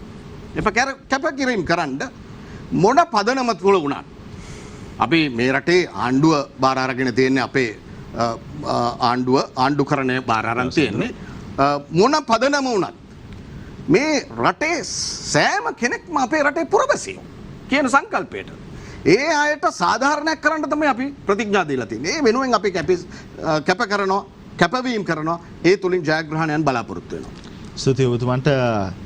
විජය බණ්ඩාර මහත්මයා දැන් විශේෂයෙන් එතුමන් මතු කරපු කාරණාවක් තමයි ඔබතුමන් නියෝජනය කරන කඳවුර. ඔබතුමන් අපේ විශේෂයෙන් ඔබතුමන් හඳුන්වා දීමේදී ජාතික ජන බලවේගය නියෝජනය කරන බව සඳහන් කළා. ඔබතුමන් විශේෂයෙන්ම ස්වාධීන නීතිඥයෙක් හැටියට මේ අවස්ථාවට සහභාගී වෙන්නේ. එතුමන්ගේ චෝදනාව තියෙන්නේ අර කඳවුරට ඔබතුමන්ට පිළිතුරු දෙනවා නම් පිළිතුරු. එතුමා චෝදනාවක් කරන්නේ නියෝජනය කරන පුරවැසි කඳවුරට. මොකද එතුමා මගේ මට සමාවෙන් මම එතෙන්දී නිවැරදි කිරීමක් කරන්න ඕනේ. ඔබතුමාව හඳුන්වා දීමට සමගාමී අනිවාර්යයෙන් ඔබතුමා හඳුන්වා දීමට සමගාමීවයි මම ඒක මෙව කරේ. ඔබතුමා පුරවැසියන්ගේ කඳවුර නියෝජනය කරනවා අපිත් පුරවැසියන් තමයි. පුරවැසි කඳවුර පුරවැසියන් තියෙන දේවල් ටික මම කියන්න හදන්නේ. දැන් අපි එක රටක් එක නීතියක් කියන මාතෘකාව ඔස්සේ මගේ උගත් මිත්‍රයන් දෙදෙනා ගොඩක් තම තමන්ගේ විරාජමාන ජයග්‍රහණයන් පිළිබඳ කතා කරා. ඒක ගැන කුහකකමක් මට නැහැ. ඒ ජයග්‍රහණයෙන් අපි ලබලා ඉවරයි. රටක් විදියට ඒක භුක්ති විඳා. නමුත් මේ හැම දෙයකටම ওই පදේ ගහගා ඉන්න බෑ කියන එකයි මම කියන්නේ. බලන්න රටේ භූමියට අදාළ සම්පත් විශේෂයෙන්ම පිළිබඳ ක්‍රියා කිරීමේදී දැන් එක රටක් එක නීතියක් කියලානේ අපි කතා කරන්නේ. රටේ උත්තරීතර නීතියේ කියන දේවල් මම මේ සමාජය දැන ගැනීම සඳහා දැන් කියවනවා.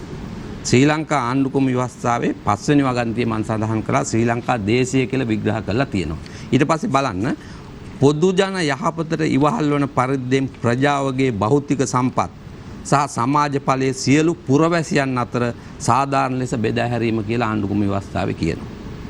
ඊට පස්සේ විශේෂ දෙයක් තියෙනවා බලන්න 27 වෙන ප්‍රතිපත්තියේ ආර්ථික ක්‍රමය ක්‍රියාත්මක වීමේදී ඇත්තටම ආර්ථික සංවර්ධනය අපි ළඟා කරගන්න ඕනේ. ඒ පිළිබඳ මතභේදයක් නැහැ. නමුත් බලන්න කියන්නේ මොකද්ද කියලා උත්තරය එතනදී.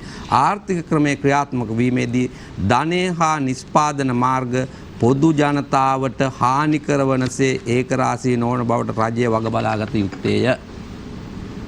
ඊළඟ එක පොදු දේපොළ සුරක්ෂිත කොට ආරක්ෂා කිරීමද පොදු දේපොළ අයථා පරිදි ප්‍රයෝජනට ගැනීමට සහ නාස්ති කිරීමට එරෙහිව ක්‍රියා කිරීමටද රජය වග බලාගත යුත්තේය. ස්වභාව ධර්මය සහ ස්වභාවික සම්පත් රැක ගැනීමද ශ්‍රී ලංකා වාසී හැමෝගෙම යුතුයකම් වන්නේය. මෙන්න මේ සංකල්පය තුල ඉඳගෙන තමයි ශ්‍රී ලංකාවේ ආර්ථිකය සංවර්ධනය කළ යුත්තේ. දුප්පතාට රැකියාවක් දෙන්න, කන්න දෙන්න, ඒවට එපා කියන්න නෙමෙයි අපි ආවේ. ඒවා කෙරෙන්න ඕනේ. හැබැයි ගමක වුණත් ගෙයක් තියනවා කියලා හිතන්න, පර්චස් 30ක ඉඩමකුයි ගේකුයි තියනවා කියලා හිතන්න, මේකෙන් කෑල්ලක් උගස් තියලා හිටන් පොලි මුදලාලි කෙනෙකුට උපන් දින පාටියක් දැම්මට වැඩක් නැහැ. ඊළඟට තමන්ගේ ගෙදර තියෙන තව කොටසක් උගස් තියලා ෆිනෑන්ස් කරලා වාහනයක් අරගෙන පැද්දට වැඩක් නැහැ. අන්තිමට ඒ බද්දට ගත්ත මිනිහට ගේ දේපොළ සින්න වෙලා ඒ ඉඩමේ ගණිකා මඩමක් දැම්මට පස්සේ ගණිකාව දිහා බල බලා ගෙදරට වෙලා ලත වෙලා හිටියට වැඩක් නැහැ.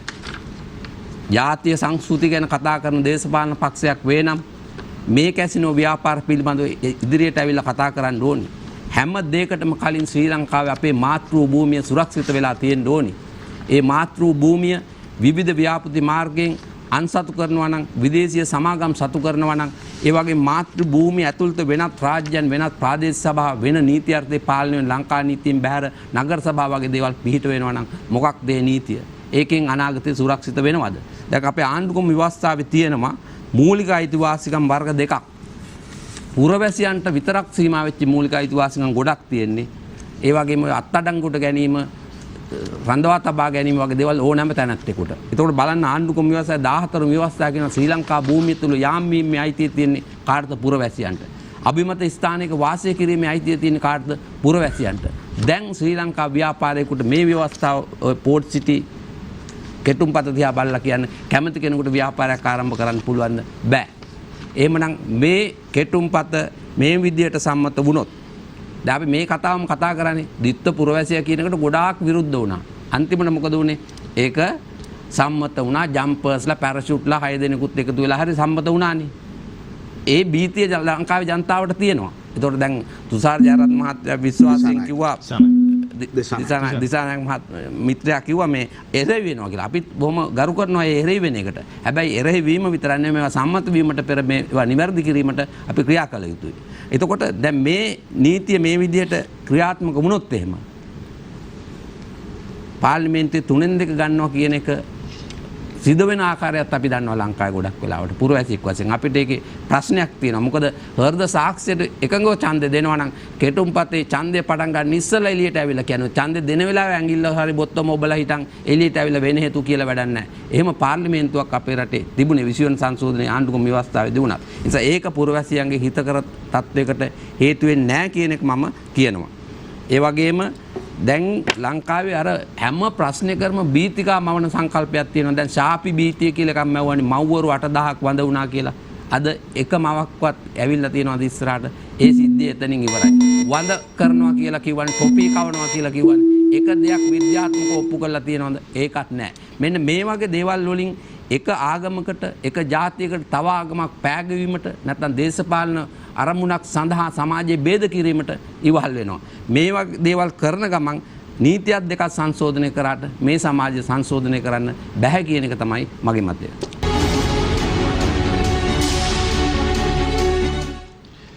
කැලමන දේශපාලනය කතා ඔස්සිරිය සමග ඔබ අද විශේෂයෙන්ම අපි කතා කරමින් ඉන්නේ පවතින දේශපාලන තත්ත්වය හා එක රටක එක නීතියක් කියන මාතෘකාව පිළිබඳ ඒ වෙනුවෙන් අපි විශේෂයෙන්ම නීතිඥයින් සිව් දෙනෙකුයි අද දවසේදී කැඳවා තිබෙන්නේ. අප වට දෙකක් ක්‍රියාත්මක කළා. තුන්වන වටයත් දෙවන වටේ ක්‍රියාත්මක කළ විවිධානුමයි ක්‍රියාත්මක වන්නේ. සභිකව අදහස් දක්වන අතරතුරේ අතුරු ප්‍රශ්න නැගීමට අවස්ථාව තිබෙනවා. ඒවා සංවාද හැටියට ඉදිරියට රැගෙන නොගොස් අතුරු ප්‍රශ්න ලෙස නිමා කරන ලෙස ඉල්ලමින්ම දෙවන වටේ ක්‍රියාත්මක වුණු ආකාරයෙන්ම අප තුන්වන වටයත් ආරම්භ කරන්නට ආරාධනා කරනවා. අධිකරණ අමාත්‍යාංශයේ ජ්‍යෙෂ්ඨ උපදේශක ජනාධිපති නීතිඥ යූ.ආර්. සිල්වා මහත්මයා. පියල් මම හිතනවා දැන් අපේ දරුදරියන් මේ ආරක්ෂා කර ගැනීම තුළ මේ රටේ ඉදිරියේ පරම්පරාව එක රටක් එක නීතියක් හැටියට හිතලා ඉදිරියට යයි කියන සිතුවිල්ල තිබෙනවා. ඒ නිසා අපි පිළි අරගෙන තියෙනවා ඒ අයගේ අධ්‍යාපන රටාවට නීතිය ඇතුළත් කරන්න ඕනේ කියලා. ඒ නිසා අධිකරණ අමාත්‍යතුමා අධ්‍යාපන ඇමතිතුමා සමග සාකච්ඡා කරලා ඒ වෙනකොට මීට ප්‍රථමයෙන් මම නීති සංගමයේ ඉන්න අවස්ථාවේදී තලතා අතුකෝරළ මැතිනිය මේ අධිකරණ අමාත්‍යවරිය හැටියට ඉන්නකොට ඒ කැබිනට්ටුවට මුල්වටට යොමු කරලා තිබුණ දේ ඊට පස්සේ ඒක ක්‍රියාත්මක වුණේ නැහැ. නමුත් මේ වෙලාවේදී ඒක දැනටමත් ඒ සම්බන්ධයෙන් ක්‍රියාත්මක වෙලා අපේ දරුවන්ට පාසල් මට්ටමින් සරලව නීති අධ්‍යාපනය ලබා දීම සඳහා දැන් ඒ පිළිබඳව මූලික පිඹුරුපත් සකස් කරලා ඒ විශේෂ ධාරාවට ඇතුළත් කරන්න විශේෂ කමිටුවක් මගින් ඒක ගැන සාකච්ඡා කරගෙන යනවා. ඉතින් මම හිතනවා ඒක ඉතා අත්‍යවශ්‍ය කාරණාවක්. ඉතින් ඒ දේවල් තුල තමයි අපේ රට ඉදිරි ගමනක් ගැන අපිට කතා කරන්න පුළුවන්. එතකොට දමිළ ජනතාවට ඊළඟට තිබුණු ප්‍රශ්නේ තමයි ඒ අයගේ ඉඩකඩම් නොමැතිවීම ඔවුන්ට ඉඩකඩම් අහිමිවීම සම්බන්ධ ප්‍රශ්නය තිබුණා. ඉතින් ඒ ප්‍රශ්නය නිතර සාකච්ඡා කිරීම තුළ අපේ රටේ ඒ පුද්ගලයන් අතර විරසකය ඇතිවීම වළක්වා ගන්න අපි කටයුතු කරන්න ඕනේ. ඒ නිසා මේ වන විට ඒ අයගේ ඉඩම් වලින් 90% ගාණක් නැවත ලබා දීමට පියවර අරන් තිබෙනවා. ඉතින් ඒ නීතිමය තත්ත්ව රාමුව තුළ ඔවුන්ට කටයුතු කරන්න ඒ ප්‍රදේශවල විශේෂයෙන්ම ඒ රටේ එක රටක් හැටියට ඉන්නකොට ඒ නීතිය ක්‍රියාත්මක සඳහා ඔවුන්ට පහසුකම් ලබා දීම සඳහා විශේෂ ඒ ප්‍රදේශවල අධිකරණවල යටිතල පහසුකම් වැඩි කරලා ඒ සම්බන්ධව ඒ ජනතාවට පහසුවෙන්ම අධිකරණවලට ප්‍රවේශ වෙලා කටයුතු කරන්න හැකියාව ලැබෙන පරිදි කටයුතු කරලා තියෙනවා. මෙතුමා කිව්වා වගේ ඒ මුස්ලිම් නීතියට අදාළව කටයුතු කරන මුස්ලිම් ජනතාවට සම්බන්ධව කටයුතු කරනකොට ඒ ජනතාවගේ අයිතිවාසිකම් ආරක්ෂා කර ගැනීම සම්බන්ධයෙන් කාති අධිකරණ කෙරෙහි අවධානය යොමු කරලා තියෙනවා. ඒක මේ එක රැයකින් මේක අපිට අවසන් කරන්න පුළුවන් වෙන්නේ නැහැ. මොකද ඒකේ මත කිහිපයක් තියෙනවා. ඒතකොට මේවට සෑම දෙනාටම සමන් දෙන්න ඕනේ. රටක ඒ විදිහට එක නීතියක් ගණන් ඇති කරනවා නම් අපි ඒ දෙයට කටයුතු කරන්න ඕනේ කියන එක අපි වටහාගෙන තිබෙනවා. ඒ නිසා මේ අවස්ථාවේදී කාති අධිකරණ වලින් කාන්තාවන් මුස්ලිම් කාන්තාවට වන හානිකර තත්වය ඔවුන්ට තියෙන ඒ Tamanගේ අයිතිවාසිකම් නැතිවීමේ තත්වය ගැන එක පැත්තකිනුත් ඒ වයින් වෙන වාසිතාගත තත්වයන් ගැන වෙනම තත්වයකුත් සාකච්ඡා වෙනවා. ඉතින් මේ සියල්ල සාකච්ඡා කරන්න අපි සාකච්ඡා මට්ටමකට ගෙනල්ලා තමයි කටයුතු කරන්නේ. එහෙම නැත්නම් මේකෙන් මොනවා වෙයිද දන්නේ නැහැ. මේකෙන් මේක පන්ත සම්මත වුණාම රටේ කොයි තත්ත්වයක් ඇති වෙයිද කියන එක නෙමෙයි අපි අහිතකර තත්ත්වය අසුබවාදී විදිහට හිතන්න නරකයි. අපි හැම විටම හිතන්න ඕනේ ජනතාවට මහ ජනතාවට රටේ යහපත් ආකාරයට සිටීම සඳහා වාසය කිරීම සඳහා කටයුතු කරන්න ඕනේ. දැන් අපේ තරුණ පරපුර කෙරෙහි සලකා බලනවා තරුණ පරපුර කියන එකේ වයස අවුරුදු 22 කියන එක අපි නීතිය වෙනස් කරන්න කටයුතු කරනවා. ඒකෙදි තාරුණ්‍ය කියන එක වයස අවුරුදු 22ක් කියන එක අපි සලකා බැලීමක් සිදු කරලා තියෙනවා. එතකොට මේ වෙනකොට ඒ සම්බන්ධව විශේෂ පනත් සකස් කරලා ඒ අයව පුරුදු පුහුණු කරන්න. තරුණ සිරකරුවන්ට ඒ තමන්ගේ ජාති ආගම කුල භේදේ නැතුව ඔවුන් එක කඳවුරක තියලා ඔවුන්ට පුනරුත්ථාපනය කරන්න. විශේෂයෙන් මත්ද්‍රව්‍ය වලට ඇබ්බැහි වෙච්ච අයව අපි රිමාන්ඩ් එකේ තියලා ඒවා සුව කරන්න බෑ. ඒ නිසා ඔවුන්ට යම් සහන ලබා දීලා ඔවුන් පුනරුත්ථාපනය කිරීම මේ වෙලාවේදීත් වෙන්නේ සෑම ජාතියක්ම එකතු වෙලා එක තැනකට සිටීම තුළ ඔවුන්ට ඒ අධ්‍යාපනය ඒ වගේම පුරුදු පුහුණු වීම සියල්ලක්ම ලබා දෙන්න කටයුතු කර යුතුයි කියන සංකල්පය තමයි තා වැදගත් වෙන්නේ. ඉතින් ඒ නිසා ඒ දේවල් වලට අපි විශේෂ අවධානය යොමු කරලා තියෙනවා කියන එක මම පැහැදිලිව කියනවා. මෙතනදී අපි මේ මගේ විජේබන්දාර මගේ උගත් මිත්‍රා කියපු දේ වැදගත් වෙන මේ ව්‍යවස්ථාවේ තිබෙන කරුණු අපි සියලු දෙනාම පිළිගන්නවා. ඒ ව්‍යවස්ථාවේ තියෙන කරුණු වලට අනුකූලව කටයුතු කරන්නේ නැත්නම් යම් කිසි විදිහක අර කෙටුම්පත පැමිණි අවස්ථාවේදී ශ්‍රේෂ්ඨාධිකරණයට ගිහිල්ලා ඒක අභියෝගයට ලක් කරලා මේ කියන කාරණා ඒ ශ්‍රේෂ්ඨාධිකරණය පෙන්වන්න පුළුවන්. ඉතින් ඒ තත්ත්වය තවම ඇති වෙලා නැති නිසා එතුමාගේ වචන වලින් කියනවා විජේබන්දාර මැතිතුමාගේ වචන වලින් කියනවා අපි බිල්ලොම වන්න නරකයි. නමුත් පැහැදිලි කිරීමක් මේවේ තියෙන භයානක පැත්ත ගැන දැනුවත් කරන එක හොඳයි. ඒ දැනුවත් කිරීමට එතනින් ප්‍රතිඵල ලබා ගන්න අවස්ථාව තියෙනවා ශ්‍රේෂ්ඨාධිකරණයට ගිහිල්ලා කියන එක මම මේ අවස්ථාවේදී ප්‍රකාශ කරනවා. ස්තුතියි ඔබතුමන්ට සමගි ජනබලවේගයේ ප්‍රධාන විධායක හිටපු අමාත්‍ය නීතිඥ අජිත් පෙරේරා මැතිතුමනි එතුමන් මතු කරන කාරණාව තමයි මේ පනත් කෙටුම්පත ආවට පස්සේ මේකේ තියෙන කාරණාවන් පිළිබඳ අභියෝගයක් තිබෙනවා නැත්නම් අවිනිශ්චිතභාවයක් තිබෙනවා නම් අධිකරණයට ගිහිල්ලා අභියෝගයට ලක් කරන්න පුළුවන් කියලා. අනිවාර්යයෙන්ම ශ්‍රේෂ්ඨාධිකරණයට ගිහිල්ලා මේ පනත් කෙටුම්පතේ ව්‍යවස්ථානුකූල භාවය පිළිබඳ පරීක්ෂා කරගන්න පුළුවන්. නමුත් සමහර කාරණා තියෙනවා ව්‍යවස්ථානුකූල භාවය පිළිබඳ පරීක්ෂාවෙන්ම මේ ප්‍රශ්නේ වෙනස් වෙන්නේ නැහැ. ඒ කියන්නේ ආණ්ඩුක්‍රම ව්‍යවස්ථාවේ වලට පටහැනිද නැද්ද කියන එක මූලික කාරණයක් පමණයි. පටහැනි වුණත් 3/2ක ඡන්දයෙන් සහ ජනමත විචාරණයකින් සම්මත කරගන්න පුළුවන්. සමහර වගන්ති 3/2කින් සම්මත කරගන්න පුළුවන්. දැන් මේ 3/2 සල්ලි දීලා බලතල දීලා වරප්‍රසාද දීලා ගන්න පුළුවන් පරිසරයක් තුල ඉතින් 3/2කින් ඕන දෙයක් කරගන්න පුළුවන්. ඒ නිසා රට දැනුවත් කරලා පුරවැසියෝ දැනුවත් කරන එක අපේ වගකීම හරිදී හරි. ඒක එච්චරයි. දැන් ප්‍රශ්නයක් ඇහුවා මේ වගේ මේ හැඟීමක් තිබුණ නැද්ද හම්බන්තොට ගැන කියලා. දැන් හම්බන්තොට පිළිබඳ ඒ ණය උගුල චීන ගැටේට අහුනේ අපි නෙමෙයිනේ. ඒ චීන ගැටේට අහුනේ රාජපක්ෂ ආණ්ඩුව 2015ට කලින්. එතකොට මේ ගැන හොඳම ඒ වගේම කොළඹ වරායේ දකුණු ජැටි. දැන් අද කොළඹ වරායේ සම්පූර්ණ මෙහෙයුම් වලින් 39% ගිය වසරේ කරන්නේ මේ චයිනා මර්චන්ට් සමාගම තමයි. ඒ කියන්නේ හම්බන්තොට ඉන්නේ චයිනා මර්චන්ට්, කොළඹ දකුණු වරායේ ඉන්නේ චයිනා මර්චන්ට්. ඒතර චයිනා මර්චන්ට් තමයි මේ සම්පූර්ණ අපේ මුහුදේ ආධිපත්‍යය දරන්නේ. එතකොට චයිනා මර්චන්ට් ගැටේට අහුනේ අපි නෙමෙයි රාජපක්ෂව. ඒ 2015ට කලින්. එතකොට අපිට සිද්ධ වුණා ණය ගෙවා ගන්න බැරුව හිර වෙලා නන්නත්තර වෙලා ඉන්නකොට රටට අවම හානියක් වන ආකාරයට හම්බන්තොට පිළිබඳ බදු ගිවිසුමකට ඇතුළත් වෙයි. ඒතර ඒ ගිවිසුම අඩුපාඩුකම් කෙනෙකුට තර්ක කරන්න පුළුවන්. ඔව් ඒ ගිවිසුමත් ඇතුළත් නොවුණා නම් හොඳයි කියන. නමුත් රටක් හැටියට අපි ජාත්‍යන්තර ගිවිසුම් වලට එළඹුණාම පවතින රාජ්‍යයන් ඊළඟ ආණ්ඩුවලට ඒවාට යම් තාක් දුරටත් ගරු කරන්න සිද්ධ වෙනවා. දැන් ඊළඟ කතාවක් කිව්ව එක අසත්‍ය චෝදනාවක්. ඒ තමයි නැගෙනහිර ජැටි. නැගෙනහිර ජැටිය පිළිබඳව අපේ රාජ්‍යයේ අත්සන් කරලා තිබුණේ ජපානයේ ඉන්දියාව සහ ශ්‍රී ලංකාව සමග අවබෝධතා ගිවිසුමක් MOU එකක් පමණයි. අවබෝධතා ගිවිසුම් කියන ඒවාට බැඳිලා නැහැ. අවබෝධතා ගිවිසුම් ඇති කරගන්න පුළුවන් කඩන්න පුළුවන්. ඒතර ඒක ඒ නිසා තමයි ඒක බැහැයි කියලා කිව්වේ.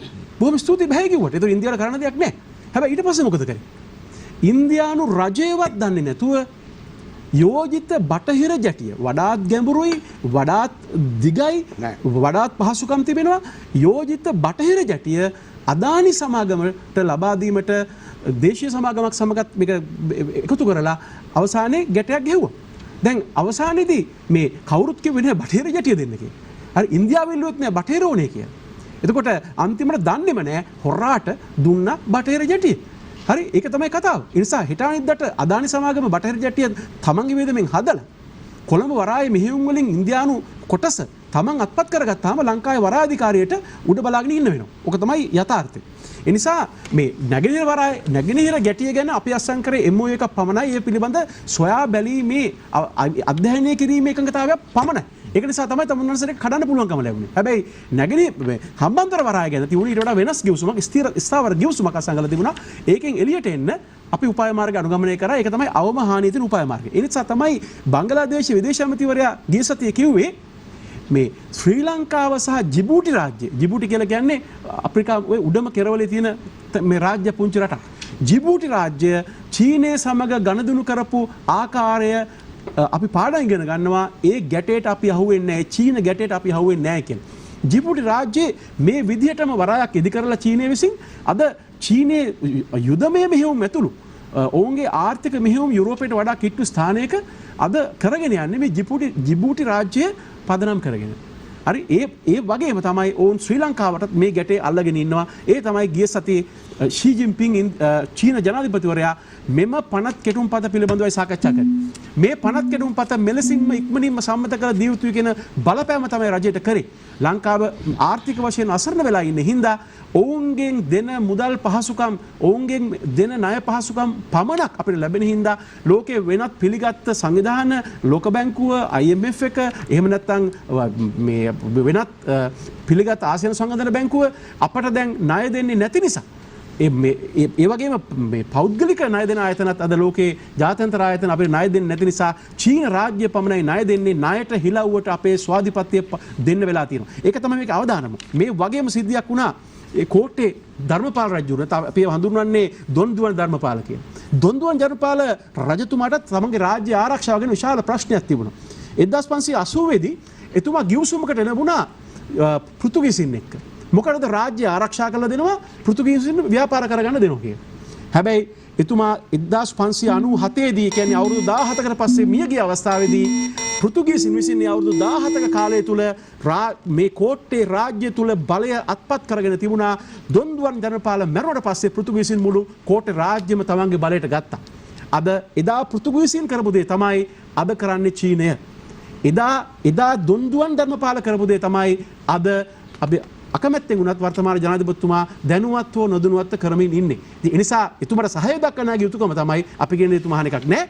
සහාය දක්වන යුතුකම තමයි ඒ වරද නොකරන තැනට එතුමා පත් කරගන්න එක. මොකද එතුමාට ජනවරමක් තියෙනවා. හැබැයි ජනවරම තියෙන්නේ වසර 5ක මේ රටේ බාහිරකාරත්වය දරන්න විතරයි. මේ රට විකුණන්න දොන් ජුවන් ධර්මපාල එදා පෘතුගීසින් සමග ඇති කරගත්ත ගිවිසුම් වගේ ගැටවලට අහු වෙලා මේ කොළඹ වටිනාම තැන රටේ වටිනාම තැන අගනුවර මැද්දේ වෙනම රාජ්‍යයක් ගොඩනගන්නට අවස්ථාව නොදිය යුතුමයි.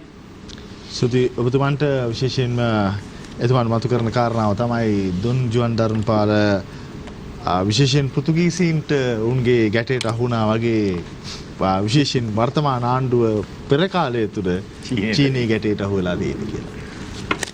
කතාවක් තියෙනවා කලකදී වහලු කලකදී රහලු කියලා.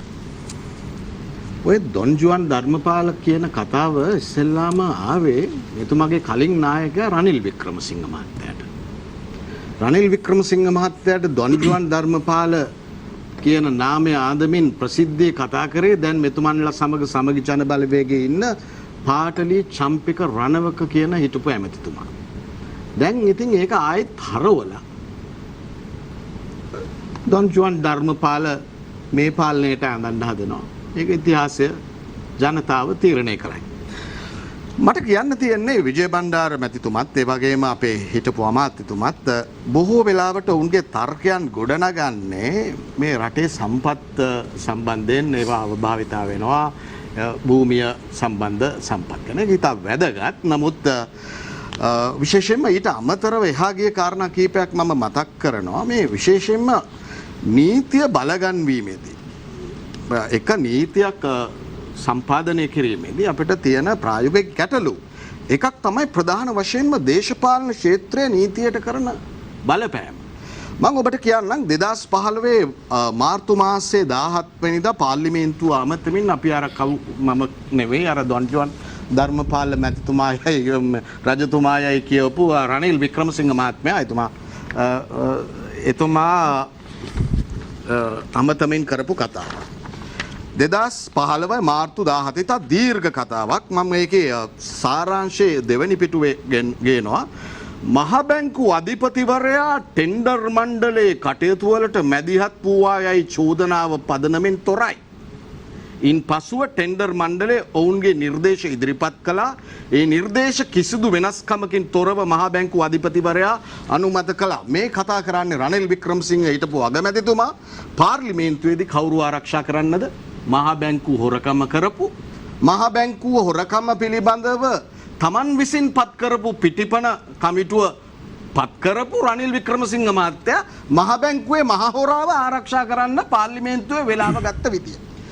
ඊට පස්සේ මේ නීතිය බලාත්මක කරන අයගේ කෙරුවාව දැන් මේ තත්ත්වය තුල තමයි මේ රටේ නීතිය අවගමනයටපත් උනේ. මේ සම්බන්ධයෙන් ඇත්තටම අපි දැක්කා පහුගිය වකවානුවල FCID කියලා ආයතනයක් පිහිටවුවා. හරි. මේ FCID ආයතනය පිළිබඳ විවිධ චෝදනාවන් ආවා. ඒකම දූෂණ විරෝධී ලේකම් කාර්යාලයක් පිහිටවුවා, දූෂණ විරෝධී කමිටුවක් පිහිටවුවා. දැන් මේකට අයිතිකාරයෙක් නැහැ. අනුර කුමාර දිසානායක මේ කමිටුවේ හිටියා කියලා දන්නෙත් නැහැ. අනුර කුමාර දිසානායක එහෙම හිටියා කියලා පපුව ඉස්සරහට දාගෙන කියන්න හැකියාවකුත් අද නැහැ. මේ දූෂණ විරෝධී කමිටුව ගැන මං හිතන්නේ මේ හිටපු සොලිසිටර් ජනරල් සුහද ගම්ලත් මහත්තයා විස්තර කරපු විදිය 2019 සැප්තැම්බර් 29 වෙනිදා අරුණ පත්තරේ තියෙනවා. මේක කියන්නේ සොලිසිටර් ජනරල් සුහද ගම්ලත්. මෙම රැස්වීම් වලට අල්ලස් කොමිසමේ අධ්‍යක්ෂ ජනරල් වරිය වගේම නීතිපති දෙපාර්තමේන්තුවේ අපව ගෙන්වලා දේශපාලඥයන් අපෙන් ප්‍රශ්න කරන තත්ත්වයක් ඇති වුණා. මේක කිසි දිනක මේ වගේ මේ රටේ වෙලා නැහැ. ඔන්න කියනවා සුහද ගම්ලත් මහත්තයා. මේ නීතිය කොහොමද බලාත්මක කරන්නේ? එක රටක එක නීතියක් තියෙන්නේ කොහොමද මේ FCID ආයතනය වගේ නීති විරෝධී ආයතනවල කරන බලපෑම්. අගමැතිතුමා ඒකට බලපෑමක් කරේ නැහැ. එක සැරයක් මේ FCID රැස්වීම් තිබුණා ජනාධිපතිතුමාගේ ප්‍රධානත්වයෙන්. මම එතුමාට කිව්වා අපට තිබෙන බලපෑම් ගැන කොතරම් බලපෑම් කරත් සාක්ෂි නැතුව නඩු දාන්න බෑ කියලා මම කිව්වා. ඒ අවස්ථාවේදී රාජිත සේනාරත්න සහ අනුර කුමාර දිසානායක ඒ දෙන්න තින්දලා තියෙනවා. පැත්තකට හැරිලා කිව්වා ණයාට ගහලා පොල්ල වරද්ද ගන්න එපා කියලා. ඔන්න රටේ නීතියට කරපු බලපෑම්. මේ විදිහට එක්කද මේ කතා කරන්නේ. ඒකම දේශපාලඥයෙකු වන අසාද් සාලි ඊට සඳහන් කළ අවස්ථාවන්ට මැදිහත් නොවිය යුතු තිබුණු බව පරීක්ෂණ කොමිෂන් සභාවේ මතයයි. මේ කියන්නේ පාස්කු කොමිෂන් සභා වාර්තාව පළවෙනි වෙළුම 9 වෙනි පරිච්ඡේදය 127 වන පිටුව. මෙවැනි ක්‍රියා පොලිසිය ස්වාධීන විමර්ශන වලට බාධා වන බැවින් එවැනි සාපරාධී ක්‍රියාවන් බවට පත්කිරීම මගින් දේශපාලඥයන්ගේ මැදිහත් වීම අධෛර්යමත් කළ යුතුයි. ඉෆ්ෂාන් මියුදිනීන් අත්අඩංගුවට ගැනීම සම්බන්ධයෙන් අමාත්‍ය රිෂාඩ් බදුදීන් යුද හමුදාපති ජනරාල් මහේෂ් සේනානායකට සිදු කළ මැදිහත් වීම හේතුවෙන් ඉහත තර්කය තවදුරටත් ශක්තිමත් වේ. දේශපාලඥයන් මේ රටේ නීතිය බලාත්මක කරද්දී නීතිය බලගන්වද්දී නීතිය සැමෝටම සරිලන විදියට එක නීතියක් බවට පරිවර්තනය කරද්දී කරන ලද බලපෑම්. ඉතින් මේ විදිහේ තත්වයක් තුළ පහුගිය ආණ්ඩුව කාලේ FCID එකේ ක්‍රියාකාරීත්වය සහ නඩු විසඳපු ආකාරය FCID එකේ අධ්‍යක්ෂ රවි වෛද්‍යාලංකාර මැතිතුමා පිළිගත්තා මේක බලපෑම් මත සිද්ධ වුණා කියලා. අල්ලස් කොමසාරිස්තුමිය දිල්රුක්ෂි ඩයස් වික්‍රමසිංහ මැතිනියා ආందోලනාත්මක හඬපටේදී එතුමිය පිළිගත්තා. සුහද ගම්ලත් මහත්තයා සොලිසිටර් ජෙනරල් තුමා පිළිගත්තා. හිටපු අධිකරණ ඇමති විජේදාස රාජපක්ෂ මැතිතුමා එතුමත් පිළිගත්තා. ඉතින් මේ පරිචය ඉදිරියට වෙන්න බෑ. මම කියන්නේ ඒකයි. මේවා අපි නැවත හොද මඩේ දාන්න ඕනේ නැහැ. නමුත් මේ පරිචය නොවිය යුතුයි. අධිකරණය සහ මේ රටේ නීතිය බලගැන්වීම සිදු කරන්න නම් විමර්ශනායතනයන් සහ අධිකරණය යුක්තිය පසඳන ආයතන සවිමත් කරන්න ඕනේ. ඒකට ලොකු කැපකිරීමක් කරන්න වෙනවා. එක දෙයක් විතරක් බුදුමයි අහන්න. දැන් අර අපි FCID නෙමෙයි අල්ලස් කොමිසම තියෙනවනේ. අල්ලස් අද කොමිසම දැන් ඒ ගැන ওই දේ චෝදනාවක් නැහැනේ. දැන් අල්ලස් කොමිසම විසින් දාපු නඩු 40කට ආසන්න ප්‍රමාණයක් දැන් ඉල්ලාස් කරගෙන යනවා. ඇයි ඒ ඉල්ලාස් කරගෙන යන්නේ? ඒක තීන්දුව. අල්ලස් කොමිසම දාපු ඒක අධිකරණ තීන්දුව ලබා දීම අධිකරණය තුලින් තීන්දුව නෙමෙයි. කෙලින්ම කොමිසමෙන් ඉල්ලාස් කරගෙන. නෑ ඒක හේතු කාරණේ උනේ අධිකරණ තීන්දුව. අධිකරණ තීන්දුව නියමිත කාර්යපටිපාටිය මත අධිකරණ මොකද්ද අල්ලස් කොමසාරිස්තුමේ මහාධිකරණයේ තීන්දුව. මහාධිකරණ තීන්දුව කොළඹ එක මහේස්ත්‍රාත් අධිකරණය විසින් ඒ සිදු කරනවා. අයිනෝ දැන් අපි යෝඩසෙල් මතුමා දන්නවනේ බුදුමකට පැහැදිලි කරමු රටේ ලොකු ප්‍රශ්නයක් තියෙනවා මේ නඩු 40ක් 42ක් කියලා කියනවා. දැන් දිගින් දිගට අයින් කරගෙන යනවා. මේක ලොකු ප්‍රශ්නයක්. මේ මතක තියාගන්න මේ දේශපාලන නඩු විතරක් නෙවෙයි තවත් නඩු තියෙනවා එතන.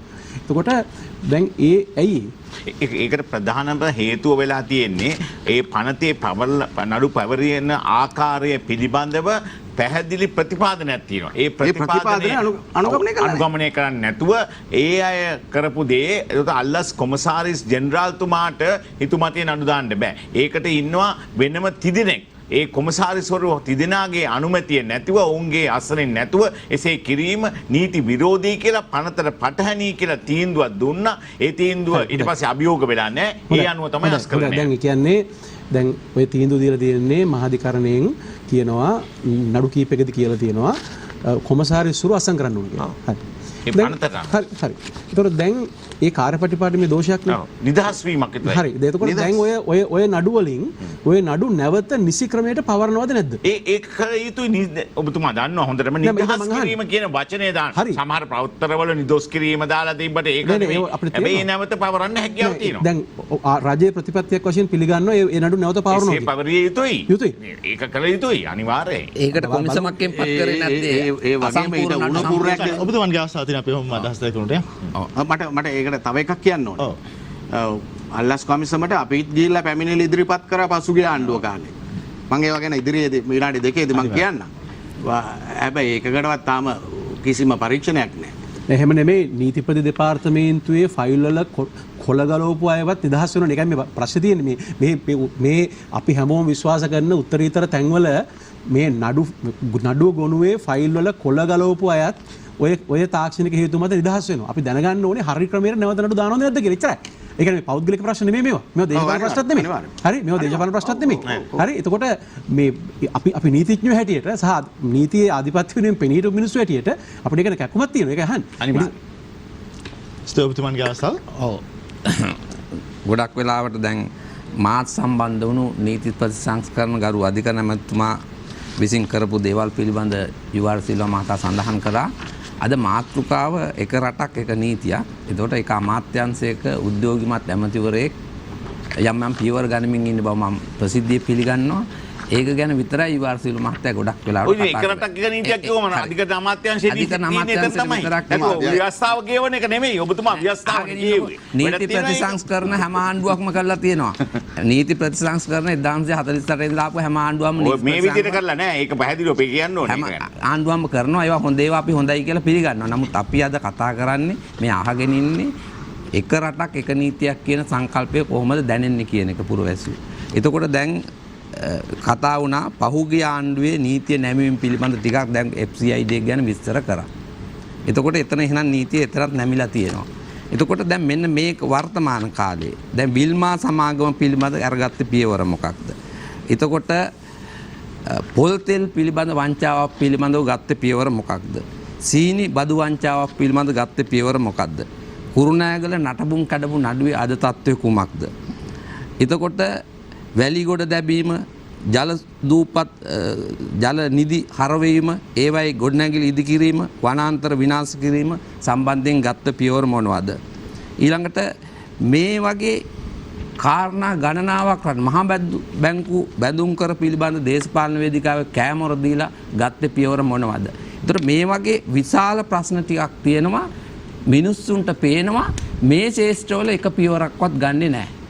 එතකොට දීර්ඝ වශයෙන් ආණ්ඩුවට සම්බන්ධ අයගේ නඩු ඉල්ලාස් කර ගැනීම, නිදහස් වීම, නිදොස් කොට තාක්ෂණික කොහොම වෙලා මිනිස්සුන්ට පේන්නේ gedara යනවා කියලා. නඩුව ඉවරයි කියලා මිනිස්සුන්ට තේරෙනවා. නැවත නඩු පවරන්නේත් නැහැ.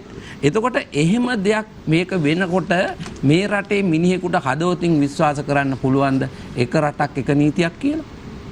දැන් මේ ප්‍රශ්නේ වහන්න පුළුවන්ද මුස්ලිම් අධ්‍යාපන ආයතනය වසනවා කියලා? ශාරියා නීතිය අවලංගු කරනවා කියලා? මෙහෙම දේවල් කතා කරලා වසන්න පුළුවන් මේ රටේ පුන පුනා පේන මේ ප්‍රශ්න ටික. දැන් නීතියෙන් රින්ගන්න පුළුවන් මේ විශාල. ඒතකොට පේනවා එක රටක් නීති ගණනාවක් කියන එක තමයි පේන්නේ. ඊළඟ අතීතය ගැන නිතර කතා කරන්න පුළුවන් අභිමානයෙන්. දුටුගැමුණු රජතුමා ගැනත් අපිට කතා කරන්න පුළුවන්. දුටුගැමුණු එළාර යුද්ධය ගැනත් කතා කරන්න පුළුවන්. ඊළඟට කැප්පෙට්ටිපොළ නිලම්බ ගැනත් කතා කරන්න පුළුවන්. ඒ වගේම අපිට 30 වසරක යුද්ධ ඉවර කරපු අය ගැන කතා කරන්නත් පුළුවන්. නමුත් කිසියම් වෙලාවක රටේ ජාතික වැදගත්කමක යුතු ප්‍රශ්නයක් පිළිබඳව අපි බුද්ධිමතුන් වශයෙන් මේ වගේ මහජන වේදිකාවක කතා කරන හැම අවස්ථාවකම අර පරණ එක අපි මෙච්චර කරා මෙච්චර කරා. හොඳ දේවල් කරපු අය පස්සේ රටට නරක දෙයක් කරනවා නම් හොඳ දේ කරපු නිසා නරක දෙයට බලපත්‍ර දෙනවා කියන සංකල්පෙන් මේ රටේ පුරවැසියෝ මිදෙන්න ඕනි. එහෙම බලපත්‍ර දෙන්න බෑ. හොඳ දෙයක් කරා නම් හොඳයි. දේශපාලනේ වැරදි තීරණයක් ගත්තා නම් වැරදි. වැරද්දට අපි එරෙහි වෙන්න ඕනේ. එතකොට මේ රටේ එහෙමනම් එක රටක් එක නීතියක් කියන එක එහෙම නොවේ කියන එක තමයි අද සාමාන්‍ය ප්‍රවෘත්තියක් බලන පත්තරයක් කියවන ඕනෑම කෙනෙකුට පේන්නේ. හැමදාම දැන් මට අඩුම ගානේ 5ක් කියන්න පුළුවන් දිවාර සිල්වා මහත්තයාට සාමාන්‍යයෙන් පොලිස් ස්ථානාධිපතිවරයෙක් නඩුවක් වරද්දලා හිටන් ඉල්ලාස් කරගත්තේ නඩු 5ක් ගැන. ගමක පොල්ගෙඩි නඩුවක් පිළිබඳව පුංචි හොරකමක් පිළිබඳව වැරදි නඩුවක් ඉල්ලාස් කරගත්තේ බෑ. නමුත් මේ මහා විශාල චෝදනා තියෙනවා. අපි දන්නවා නීතියේ පූර්ව නිගමනයක් තියෙනවා. නිර්දෝෂීභාවයේ පූර්ව නිගමනය ඒක ඇත්ත. නමුත් මේ පේන්නේ උදේ පාන්දර නැගිටිනකොට පවත්න ආණ්ඩුවට සම්බන්ධ පතාකියෝ දෙතුන් දෙනෙක් එක්ක නඩු ඉල්ලාස් කරගෙන එක්ක නිදහස් කළා. මේ වගේ දෙයක් තියෙනවා. මේක කොහොමද පැහැදිලි කරන්නේ? ඒතර මෙහෙම කිසියම් දෙයක් වෙනවා නම් ඔබතුමාට බාධා කරන්නද මම පුළුවන් බාධා කරන්න. මේ ඔබතුමා මේ නීතිඥවරයෙක් හැටියට කතා කරන්න. මොකද පැහැදිලිව පේනවා මම තාම වගකීමෙන් කිව්වා. ඒකේ තියෙන්නේ නිදහස් කිරීම කියලා. නීතියට අනුව නිදහස් කිරීම කරන්න නැතුව කරන්න පුළුවන් ද දේවල්. ඊළඟ ප්‍රශ්නේ අහන්න. ඊළඟ ප්‍රශ්නේ නඩු පැවරුවේ නැත්තම් කතා කරන්න. දැන් ඒක ඊයේ දවසේ නඩුව නිදහස් කරලා පහුවෙන්දට හෙට දිනේදී නඩු පවරන්න බෑ. ඒක කරන වෙලාව අවුරුද්දට කලින් නිදහස් වෙච්ච ඒවට අද වෙනකොට කරලා තියෙනවද එකක් හරි කියන්නකෝ. දැන් ඊයේ ඒවා හරි ඒක ඊයේවට ලබන අවුරුද්ද පුළුවන්ම කියමුකෝ. දැන් අවුරුද්දට කලින් ඉඳලා නිදහස් වෙගෙන ගිය රටාව ඔයා නම් කරන්න මං අහලා කියන්නම්. එහෙම දෙකලා තියෙනවා. ඔබතුමා නිකන් අවුරුද්දට ඉස්සෙල්ලා කරපු දේවල් ගැන කියන්නේ කොහොමද? මේ රජයේ පවත්තලා තියෙන්නේ කොච්චර කාලයක්ද කියන එක පැත්තේ පැහැදිලිව බලන්න. මේ රජයේද ඒ රජයේද නෙමෙයි පුරවැසියන්ට හැමදාම එක රජයයි තියෙන්නේ. ඔබතුමා ඊට වනාන්තර ගැන කතා කළා. වනාන්තර ගැන මොන පක්ෂයේද අර ජාතික ජල බලවේගයේ දැම්මේ පිටරටවල වනාන්තර මේ ගෙනලා මෙහි පින්තූර දැම්මේ ඒවා අපි මෙතන කටයුතු කරන්න ඕනේ. මේක අහගෙන ඉන්න අය පිටරටද කොංගෝ වනාන්තරේ තමන්ගේ ඉපත්තේද කියන එක දන්නවා. දන්නවා. ඒක හොඳට දැක්කා. එතකොට දැන් මේ වගේ සිදුවීම් වෙද්දි දැන් ඔබතුමාගේ මම අහන ප්‍රශ්නේ තමයි හරි අල්ලස් කොමිසම මගෙන් එහෙමනම් නඩු පැවරීමේ විධිබද්ධතා දෝෂයක් මත නඩු ඉල්ලාස් කරගන්න සිද්ධ වුණා නම් රාජ්‍යයේගත් කඩිනම් පියවර මොකක්ද ඒවා යථාවත් කරන්න ඒකට කොමිසමක් පත් කරලා තියෙනවා දැයි එහෙම වුණේ කියලා හොයන්න. මොකද කොමිසමක් පත් කරන්න ඕනේ ඒක පැහැදිලි නීතියනේ. නීතිය දැනගන්න නැතුව කටයුතු කරන්න ඕනේ. නිදහස් වෙලා ගියාට පස්සේ වරදක් තියෙනවා නම් වරදට ගන්න පියවර මොකද්ද? පියවර කියලා එක තමයි කිව්වේ හෙට අද ඒක නිදහස් කරලා හෙට දාන්න බෑ නඩුව. පොඩ්ඩක් කිව්වසක නේ. මාසයෙන් ව්‍යවස්ථාව ගේනවා කිව්වා වගේ වැඩක්. මාසයෙන් ව්‍යවස්ථාව ගේනවා කිව්වා වගේ වැඩක්. ඔබතුමාට මං කිව්වනේ මාසය කරන්න ජාතික ධන බලවේගයෙන් ගිහලා කවදද බාර දුන්නේ කියලා. ඔබතුමා ස්වාධීන වෙන්න හැදුවට ඇතුලෙන් එන්නේ ඒක තමයි. ඒ අය හැමදාම ඔහොමනේ කතා කරන්නේ. ඔබතුමා ඒක කතා කරන්න එපා. මට මාසය ගැන කතාව කියන්නේ ඔබතුමා කල්පනා කරලා බලන්න. සුවද උත්තරයක් දෙන්න. නෑ සුවද නෙමෙයි මම බොහොම සරලව කියන්නේ. ඔබතුමා උපැන්න සාහිත්‍ය ලියන්න නැතුව ප්‍රශ්නෙට උත්තරයක් දෙන්න. මාසයක් ගැන කතා කරන්න අවශ්‍යතාවය නෑනේ. ඒ යලබලුණාම ඉස්ත කරලා ඉන්න එපා. එතකොට මම කියන්නේ ඉතින් මේ தত্ত্বය යටතේ මේ රටේ පුරවැසියන්ට පේන්න තියෙන්න ඕනි එක රාජ්‍යයක් එක නීතියක් කියන එක උදේ නැගිටලා හවසට නිින්දට යනකොට මේ සමාජය තුළ ක්‍රියාත්මක වෙනවා පේන්න තියෙන්න ඕනි. දැන් ලංකාවේ රේගුවක් තියෙනවා. එතකොට නුසුදුසු දේවල් මොනවා හරි ලංකාවට ආනයනය කරා නම් ඒක රේගුවේ රාජකාරිය හරියට ඉෂ්ට කරා නම් පොලිසියට ලොරි පස්සේ යන්න වෙන්නේ නැහනේ. දැන් මේක දෙබරට ගල් ගහලා විසිරෝලා හැරලා පොලිසියෙන් අල්ලලා ඒකටත් ලකුණු දාගන්නවා ඇල්ලුවා කියලා. ඒක ලකුණු වැටෙන දෙයක් නෙමෙයි. ඒක මේ ව්‍යසනයක්. අවුරුද්දට කැවුම් ටිකක් බැද ගන්න බැරි තත්වයකටපත් වෙලා තියෙන්නේ. එතකොට මේ වගේ සැකයක් පාරිභෝගිකය තුළ මෙච්චර සැකයක් මතුවෙනවා. දැන් මේකේ හරි වැරද්ද කාටවත් හොයාගන්න බැරි සැකයක් මතුවලා තියෙනවා. පොල් තෙල් ටික කන්න පුළුවන් ද බැයිද කියන එකේ සැකය තියෙනවා. ඒතර මේ වගේ භයංකර සැකයක් මිනිස්සුන්ගේ තුල ඇති වුණොත් ඒක ජාතික ආරක්ෂාවටත් තර්ජනයක්. ජාතික ආරක්ෂාව රැකීම උදෙසා ඔබතුමාලා නිතර කියනවානේ බොහොම අතිශූරයෝ කියලා ජාතික ආරක්ෂාව රකින්න. පාරිභෝගිකයා තුල බිහිතිය පැතිරෙනවා නම් එවැනි රාජ්‍යයක් තුල ජාතික ආරක්ෂාවක් නැහැ. ඒ නිසා මේ වගේ ප්‍රශ්න කොයිතරම් විහිළුවක්ද කියලා බලන්න. අද කොහෙද පුත්තලම දිස්ත්‍රික්කේ කොහෙද ලොරි දෙකක් අහු වෙනවා කියලා කියන. ඒතර මෙතනදී ශ්‍රී ලංකා රේගුවේ මේජර් ජෙනරාල්වරයෙක් නායකත්වය දරන රේගුවෙන් මේක මුදාහරලා ලංකා සමාජයට පැතිරෙව්වා නම් ඒ තියෙන අපරාධය පිළිබඳවත් ඔබතුමාලා හරියට පියවරක් ගන්න එක රටක් එක නීතියක් ක්‍රියාත්මක වෙනවා නම් කියලා මම කියනවා මේ වෙලාවේ. ස්තුතියි අප තුන්වන වටේ නිමා කරේ විශේෂයෙන්ම අපිට සිවන වටේටත් මෙහෙම යන්නට පුළුවන් විනාඩි දෙකක කාලය නිසා ඔබතුමාගෙන් ආරම්භ කරමු. අපි මේ විනාඩි දෙක කාලය තුල බාධා කිරීම වලින් තොරවයි අවසන් වටේ ක්‍රියාත්මක කරන්නේ. මම පුරවැසියෙක් වශයෙන් විශේෂයෙන් මම දැඩි ලෙස ප්‍රතික්ෂේප කරනවා යුආර්සිල් මහත්මයා මේ මට පක්ෂයක් පට බැඳලා කියපු එකට. එහෙම නැහැ. ඒ වගේම මගේ දැනුම අනුව මගේ අවබෝධය අනුව මට මතයක් ප්‍රකාශ කරන්න පුළුවන්. ඒක කිසියම් පක්ෂයකට ගැලපෙන්න පුළුවන්, කිසියම් පක්ෂයකට නොගැලපෙන්න පුළුවන්. ඒක අපේ සාමාන්‍ය ඕනෑම සංවාදයක ස්වරූපය. එතකොට මම මේ විනාඩි දෙක ගන්නේ මේ රටේ ඉතාමත්ම අවාසනාවන්ත දෙයක් තියෙනවා මේ මාධ්‍ය සාකච්ඡාවල. ඉතාමත්ම අවාසනාවන්ත දෙයක් සහ අප්‍රසන්න දෙයක්. මොකද්ද මාතෘකාවක් දුන්නොත් ඒ මාතෘකාව කතා කරන්නේ නැතුව එලාර දුටු ගැමන යුගයේ ඉඳලා කතා කරනවා. කතා කරලා ඒ කාල සීමාව විනාශ කරලා දානවා. යථා නියම ප්‍රශ්නෙට උත්තරයක් දෙන්න නැතුව වටේ යනවා. මෙන්න මේ තත්වයෙන් මේ සමාජයේ මුදවා ගන්න එක මාධ්‍ය යුතුයකමක් ඔබතුමාලාගේ. මොකද කිසියම් වෙලාවක මාතෘකාවක් ඔබතුමාලාගේ ගුවන් කාලය මේක බලාගෙන ඉන්න අය ඔබතුමාලා ඕනෑම channel එකක ඒගොල්ලෝ යම් කිසි දෙයක් වටහා ගන්න, උකහා ගන්න, දැනගන්න මේක බලාගෙන ඉන්නේ. ඒ වගේ බලාගෙන ඉන්නකොට එක රටක් එක නීතියක් කියන සංකල්පය කොයිතරම් දුරට ලංකාවේ ව්‍යාප්ත කරලා තියෙනවද කියලා මෙතුමාලාට කතා කරන්න පුළුවන්. ඒ සඳහා කොයිතරම් පියවර ගත්තද කියලා කතා කරන්න පුළුවන්. එහෙම පියවර ගත්තේ නැත්නම් අඩුපාඩුවක් තියෙනවනේ, ඒක පෙන්වන්න අපිටත් අයිතිවාසිකමක් තියෙනවා. ඒ අඩුපාඩුකම් පෙන්වන්න ඕනේ. ඒතර අපි සංවාදයේ යෙදෙන්න ඕනේ මේ දේ ඔස්සේ. ඒතර මෙහෙම තියෙද්දි අද කාලීන ප්‍රශ්නයක් මතුවුණා. වරාය නගරය පිළිබඳ වරාය නගරය කියන සංකල්පය ඒක සඳහාගෙන කෙටුම්පත එක රටක් එක නීතියක් එකේ කොයිතරම් බලපානවද කියන ප්‍රශ්නේ අපි කතා කරන්න ඕනේ. ඒ වගේ කතා කරන එකේ විනාඩි දෙකක්වත් උතුරු නැගෙනහිර යුද්ධය ඉවර වීම වෙනුවෙන් වෙන් කළ යුතු නැහැ. ඒක මේ කුහකකමක් නෙමෙයි, ඒක වෙන් කරන්න එපා කියන්නේ. මාතෘකාවට අනුව කතා කරන්න ඕනේ කියන එක. ඒ වගේම මේ වගේ තත්ත්වයක් තුල එක රටක් එක නීතියක් ක්‍රියාත්මක කිරීමට නම් ඉස්සෙල්ලාම බලන්න ඕනේ යම් යම් නීති ප්‍රතිසංස්කරණ මාත් දන්නවා, මමත් දායක වෙලා තියෙනවා. අධිකරණ අමාත්‍යවරයෙක් කරනවා. ඔහු උනන්දුවෙන් ඒක කරනවා. මොකද නීතිය පිළිබඳව අවබෝධයක් තියෙනවා. හැබැයි ඔහුට ලඝු කළා මේ ජාතික ප්‍රශ්න වලින් බේරෙන්න බෑ. යුආර්සිල් මහත්තයා කියන ටික ඇත්ත වෙන්න පුළුවන්. නමුත් මෙතන අපි එක රටක් එක නීතියක් කියන සංකල්පය මේ සමාජගත කරන්න මේ විදිහට බෑ. පළවෙනි එක තමයි රජයේ මහජන බාරකරුවෙක් හැටියට ක්‍රියා කරන්න ඕනි. අත්අනුමෝදිත පාලකයෙක් හැටියට නෙවෙයි. ඒතර පරිසර දූෂණය වෙනවා නම් ඒක සඳහා පියවර ගන්න ඕනි. ඉතින් මේ පියවර ගන්න එක පේන්නේ නැහැ සමාජය තුල. නිතර නීතිය උල්ලංඝනය වෙන අවස්ථා තියෙනවා. ඒ අවස්ථාවන්ට දේශපාලකයන් සම්බන්ධ අවස්ථා තියෙනවා. ඒවා පිළිබඳ කිසිදු හොයක් ගන්න නැහැ. හැබැයි බෑග් එක දාගෙන දෙකට කපලාගෙන આવත් ඒකත් විනාඩි 5න් පැය 24න් හොයන්න පොලිසියට පුළුවන්. එහෙම දක්ෂ පොලිසියක් තියෙද්දි මේ කියන ප්‍රධාන අපරාධ එකක්වත් වෙන්නේ නැත්තේ ඇයිද කියන එක තමයි මහජනයාගේ හිතේ තියෙන ප්‍රශ්නය කියලා මම ඉවර කරනවා. ස්තුතියි ඔබතුමන්ට තුෂාර දිසානායකවත් වෙන ඔබතුමන්ට අවස්ථාව. විජය බණ්ඩාර මහත්තයා නැවතත් ඉතින් අර මැක්කගේ කතාවම තමයි කියන්නේ. කොහොම වුණත් මට එතුමා ගැන ලොකු අනුකම්පාවක් තියෙනවා. මට කියන්න තියෙන්නේ දැන් මහා බැංකු බැඳුම් කරය ගැන ඉදිරියට ගෙනිච්ච නෑ කියනවා. මම හිතන්නේ ප්‍රවෘත්ති බලලා නැතුව ඇති. ලෝකේ හොඳම මුදල් ඇමතිවරයා අද ඉන්නේ ත්‍රක්ෂිත බන්ධනාගාරේ. අර සම්මාන ගත්ත රවි කරුණානායක මහත්තයා. එතකොට සීනි බදු වංචාවක් ගැන කියනවා. ඒ වගේම පොල් තෙල් පිළිබඳ ප්‍රශ්නයක් තියෙනවා. ਉਹ මාතෘකාවක් විදියට අද ඇවිල්ලා තියෙනවා. මේවා ගැන මේ නිකන් ශනික අප හදනවා වගේ මේවා හදන්න බෑ. ඔබතුමාලට තියෙන හදිස්සිය මෙතන නෑ. විමර්ශන කටයුතු කෙරෙන්න ඕනේ. මේ සම්බන්ධයෙන් අදාළ උපචාර අනුගමනය කරන්න ඕනේ. කැලෑ නීතිය නෑ. අර ඒ දවස්වල කුල කෑලි දීලා කඩවහන්න කිව්වා වගේ අවස්ථාවක් නෑ. සීනි බල බදු වංචාවක් වෙලාද නැද්ද කියන එක වෝහාරික විගණනයක් කරලා ඕන කියන්නේ.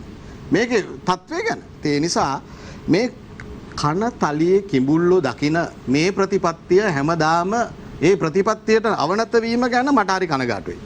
ඉතින් තව එකක් කියන්න තියෙනවා. දැන් පෞගේ කාලේ අල්ලස්සෝ දූෂණ විමර්ශන කොමිෂන් සභාව ගැන කිව්වනේ. ඉතින් ඒකෙන්ද මම මේක කිව්වේ නැත්තම් හොඳයි. කිව්වේ නැත්තම් ඒක නරකයි. දැන් බලන්න මේ සම්බන්ධයෙන් කොච්චර පැමිණිලි දාලා තියෙනවද කියලා පෞගේ කාලේ. ඒ පැමිණිලි වලට පැමිණිලි විභාග කිරීමක් පවා ගිය ආණ්ඩුව කාලේ සිදු කරලා නැහැ. දැන් නොරොච්චෝලේ ගල්ලගුරු විදුලි බලාගාරයට ගල්ලගුරු සැපයීම සම්බන්ධයෙන් මිලියන 5000ක පාඩුවක් සිදු වුණා කියලා පැමිණිලි දාලා තියෙනවා. 2017 මාර්තු මාසේ 15 වෙනිදා. කෝ උත්තර කෝ මේ ගැන විමර්ශන රවි කරුණානායක මහතා පුද්ගලික ව්‍යාපාර සඳහා අමාත්‍ය බලතල උපයෝගී කරගනිමින් වංචා කිරීම මිලියන දසදහසයි. මේක දාලා තියෙන්නේ 2016 11යි 9. රාජිත සේනාරත්න දීවර අමාත්‍යවරයා සිටි කාලව කුවානුවනේ මෝදර දීවර වරායේ බදු දීම සම්බන්ධයෙන් පැමිණිල්ල. 2017 පෙබරවාරි 28. තලතා අතුගොරල මහත්මියට දැම්ම පැමිණිල්ල. වී අලවි මණ්ඩලයට දැම්ම වී හැරිසන් සමාවෙන්න පී හැරිසන් මහත්තයාට. මේ විදියට පැමිණිලි ගණනාවක් දීලා තියෙනවා. පර්පචුවල් ට්‍රෙෂරි සමාගම ඇති වී බැඳුම් කර වංචාව සම්බන්ධයෙන් වාසු ඇමතුමා දාලා තියෙනවා රුපියල් බිලියන 145ක පාඩුවට අමතරව මාස 15 කාලය තුලදී EPF ආයතන වලට සිදු වෙච්ච පාඩුව. කොහොම මේ ගැන විමර්ශන? EPF එකට මහා පොළ බාරකාර අරමුදල රුපියල් මිලියන 1000ක් වංචා කිරීම. මේවා සංවේදී කාරණා නෙවෙයිද? මේවා කවුද ආරක්ෂා වෙන්නේ? ඉතින් මේ නිසා මේ විදියට මේ තත්වයන් තුල නීතිය බලාත්මක කිරීම කියන කාරණය සහ එක රටක් එක නීතියක් කියන දේ මේ පාට කණ්ණාඩි වලින් බල බෑ. පක්ෂ වට්ටමින් ගත්තාම පාලක පක්ෂයේ ඉන්නකොට එක නීතියකුත් විරුද්ධ පක්ෂයේ ඉන්නකොට තව නීතියකුත් තියෙන්න විදියක් නැහැ. ඒ නිසා මේ රට ඊටාම දරුණු තත්වයක තිබෙනවා කියන කාරණේ අපි පිළිගන්නවා. නීතිය බලාත්මක කිරීම අතින්. ඒක අනිවාර්යෙන් මම පිළිගන්නවා. නීතිඥයෙක් විදියට. අපේ තියෙන යුතුයකම තමයි මේ පාට පක්ෂ කඳවුරු වලට බෙදී වෙන් වී සිටින්නේ නැතුව. අපි අවසන් කරමු. බෙදී වෙන් වී සිටින්නේ නැතුව මේ නීතිය එක නීතියක් බවට පත් කරන්න නම් නීතිය බලාත්මක කරන්න, යුක්තිය පසඳලන ආයතන සවිමත් කරන්න, විමර්ශන ආයතනයන් සවිමත් කරන්න, කොණ්ඩ කඩන්න වල වගේ අර FCID එකට වගේ බලපෑම් කරලා කරන්නේ නැතුව ඒ වගේම මේ රටේ ගැළපෙන ව්‍යවස්ථාදායක ප්‍රතිසංස්කරණ පුද්ගල නීති සහ වෙනත් ප්‍රාදේශීය නීති අතික්‍රමණය කරමින් ජාතික තලයට ගැළපෙන නීති පද්ධතියක් සංස්ථාපනය කිරීම තමයි මම යෝජනා කරන්නේ. කළ යුතු කාර්යයක් එයමයි. සිදුවීමට අජිත් පීපිරාමතුමා උදේට අවස්ථාව. මම හිතන්නේ දැන් ඉදිරිපත් වන අධිචෝදනා සියල්ලටම අදාළ පරීක්ෂණ අපේ රජයේ කාලේ අවසන් වෙලා තිබුණු පරීක්ෂණ. නැත නීතිපති දෙපාර්තමේන්තුව ඒ අධිචෝදනා පත්‍ර ඉදිරිපත් කරන්නේ. දැන් අල්ලස් කොමිසමට කරපු පැමිණිලි තවමත් විභාග නොවීම ගැන එතුමා කිව්වා. ඒක යම් ඇත්තක් තියෙනවා. දැන් අවුරුද්දයි මාස 4කට වැඩි කාලයක් තිස්සේ මේ රටේ විධායක බල ඇති ජනාධිපති ගෝඨාභය රාජපක්ෂ මැතිතුමා. ඒ වගේම දැන් 3/2ක බලයක් සහිත ශක්තිමත් ආණ්ඩුවක් තියෙනවා. එතකොට අල්ලස් කොමිසමේ ශක්තිමත් කරලා පහසුකම් වැඩි කරලා ඔවුන්ගේ කාර්ය මණ්ඩල වල තත්ත්වය වැඩි දියුණු කරලා මේ පරීක්ෂණ කරවා ගැනීම ඔබගේ ආණ්ඩුවේ වගකීමක්. හරියට අපි තාම ආණ්ඩු කරනවා කියන කියන්නේ. ඒතකොට මේ ඔබගේ ආණ්ඩුව තියෙන්නේ. ඔබතුමා රටේ ප්‍රධාන ආයතනයක උපසභාපතිවරයා, මේ අපේ අධිකරණමැතිතුමාගේ ප්‍රධාන උපදේශකතුමා. එතකොට ඔබතුමාලගේ ආණ්ඩුවක් නේ තියෙන්නේ. මේ කැලෑ නීතිය ක්‍රියාත්මක කරන්න ඕනේ නැහැ. ඒගොල්ලෝ කියන්නේ අල්ලස් සහ දූෂණ විමර්ශන කොමිසම කියන්නේ ඔයාලට ප්‍රමාණවත් විමර්ශකයන් නැහැ කියලා.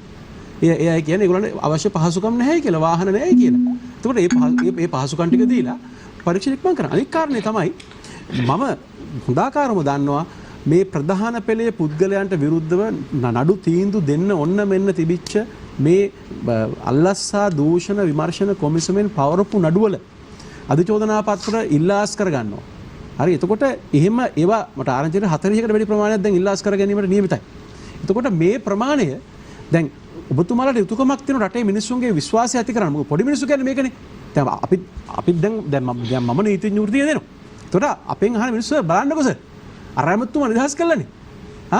එහෙම කියලා කියනවා. එතකොට සර් අපිට විතරක් මොකද මේ? මම ගොඩ තමුසලට එහෙම තමයි රටේ පොඩි මිනිහට නීතිය, ලොකු උන්ට නීතිය නෑ. හරි? එතකොට දැන් මිනිස්සු ඒක තමයි කියන්නේ. එතකොට දැන් එහෙමනම් රටේ නීතිය පිළිබඳ විශ්වාසය ඇති කරන්න මේ එක රටක් එක නීතියක් න ะ. පොඩි මිනිහටයි ලොකු මිනිහටයි හැමෝටම එක නීතියක් තියෙනවා.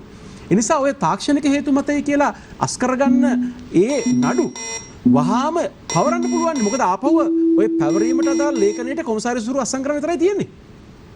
වෙන ලොකු වෙනසක් කරන්න දෙයක් නෑ. අධිචෝදනා පත්‍රය ඇස්ති කරලා තියෙනවා. අමුණන තියෙන ලියවිලි ටික තියෙනවා. හරි? එතකොට නැවත අධිචෝදනා පත්‍රය සකස් කළා කොමසාරිස්වරුන්ගේ අනුමැතිය සහ අස්සන විතරයි අවශ්‍ය වන්නේ.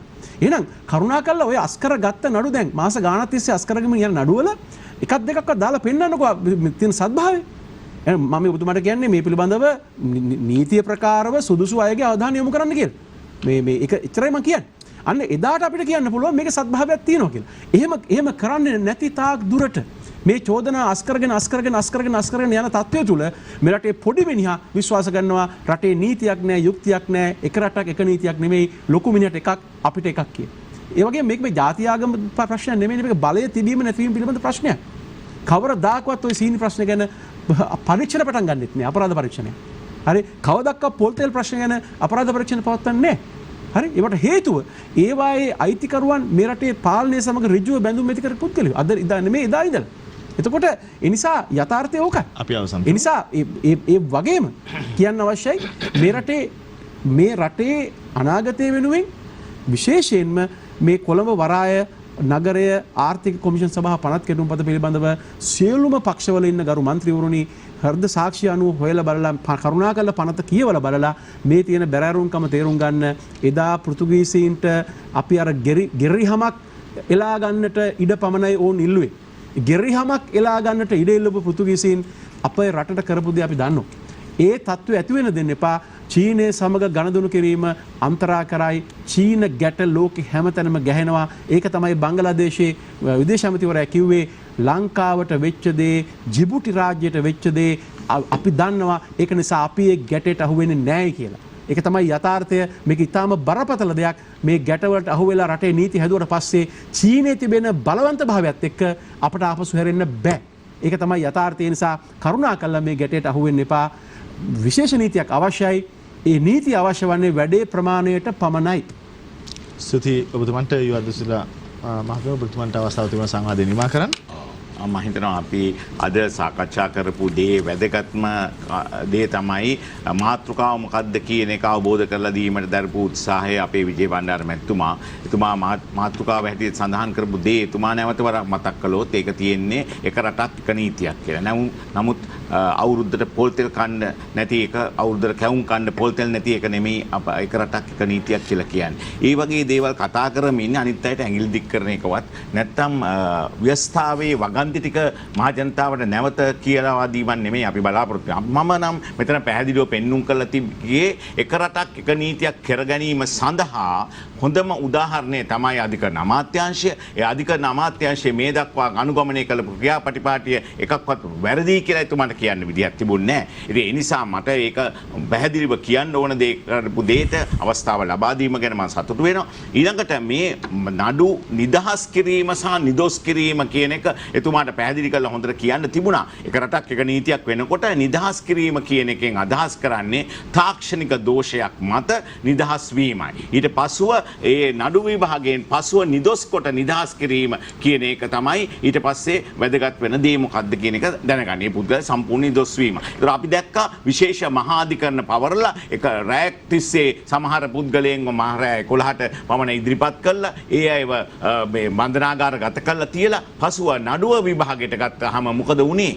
ඒ විශේෂ මහාධිකරණ වල නඩුවේ මොකද්ද නිදොස් කොට නිදහස් වීම. ඒකත් වැරදි කියලාද කියන්නේ? මම දන්නේ නැහැ මොකද්ද කියලා. සමහර නඩුවල ගිහිල්ලා අභියාචනාධිකරණයෙන් නිදොස් කොට නිදහස් කරාම ඒ ලොකු පුද්ගලයෝ තමයි නිදහස් වුනේ. ඒක වැරදි තත්ත්වයක් අපේ නීතියේ තියෙන. නෑ අපේ නීතියේ තියෙන ස්වාධීනතාවම තම නිසා තමයි ඒ වරද හදාගන්න පුළුවන් උනේ. ඒ නිසා අපේ නීතියේ අපි මේ යන්නේ ගමන මේ තියෙන වෙනස් කිරීම සම්පූර්ණයෙන්ම ඇති කරලා අපිට අවශ්‍ය වන්නේ කාර්යක්ෂම හා ඵලදායී යුක්තිය පසඳලීමේ යාන්ත්‍රණයක් ස්ථාපිත කිරීමයි. ඒක තමයි මූලික යටින් ගෙනෙන අදහස, එක රටක් එක නීතියක් කියන එක. එතකොට ඒ තුලින් නීතියේ ආධිපත්‍යය තහවුරු වීම සිදු වෙනවා. එසේ සිදු වුණොත් තමයි අපිට සතුටු වෙන්න පුළුවන් වෙන්නේ ඊළඟ දින හෙට දිනේ වෙන විට අපේ රටට සන්තෝෂදායක තත්ත්වයක් ඇති වෙන්න පුළුවන් වෙන්නේ අපේ රටේ එක නීතියක් සහ එක රටක් එක නීතියක් කියන එක අපිට කියන්න පුළුවන් වෙන්නේ අනිසා. ඒ නිසා මම හිතනවා අපි එකතු වෙලා වැඩ කරන්නේ නැතුව මේ දෙපැත්ත තුන් පැත්තට බෙදලා අනවශ්‍ය ලෙස මේ අර මගේ උගත් මිත්‍රා කිව්වා වගේ මේ කිඹුල දකින්න නැතුව පීරිසියේ කිඹුල දකින්න නැතුව අපි හරි දේ කරලා හරි දේට උදව් වෙලා ඉදිරියට යන්නේක තමයි අපි කළ යුත්තේ. ඒ නිසා විවේචනය කරන එක හරි ලේසි. ඒ විවේචනය කරන එකට වඩා හොඳ මතයක් ප්‍රකාශ කිරීම. ඒ වගේ සමහර දේවල් අද ඉදිරිපත් වුණා. ඒ වගේ දේවල් වලින් අපි කරුණු කාරණා උකහාගත්තා. ඒ තුළින් අපිට පුළුවන් වෙයි මම හිතන්නේ ඉදිරියේදී ඒවා වඩාත් දියුණු කරලා කටයුතු කරන්න මහ ජනතාවට සතුටුදායක පණිවිඩයක් ඉදිරියේ දෙන්න පුළුවන් වෙයි කියලා අපි කල්පනා කරනවා. ස්තුතියි ඔබතුමන්ට විශේෂයෙන්ම අද දවසේදී අප දැන් මේ සුළි වැඩසටහනේ සමාප්තියට පැමිණ තිබෙන්නේ. අද දවසේදී අප සංවාද කරේ පවතින දේශපාලන තත්ත්වය හා එක රටක එක නීතියක් කියන මාතෘකාව පිළිබඳව.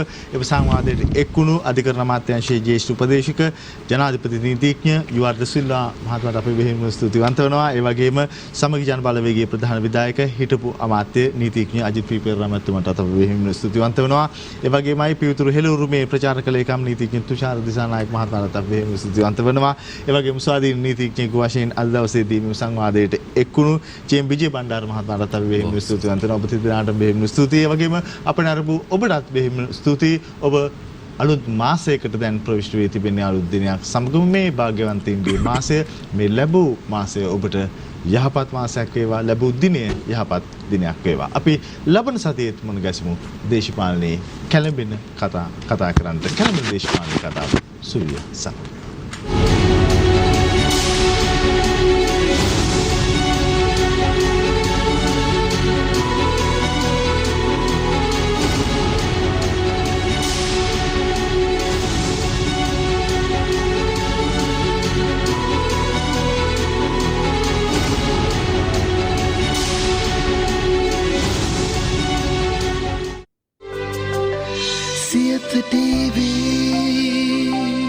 දිනපතා අලුත් වීඩියෝ සහ ප්‍රවෘත්ති නැරඹීමට ඉහත බටන් එක ක්ලික් කර සියත TV සබ්ස්ක්‍රයිබ් කරන්න.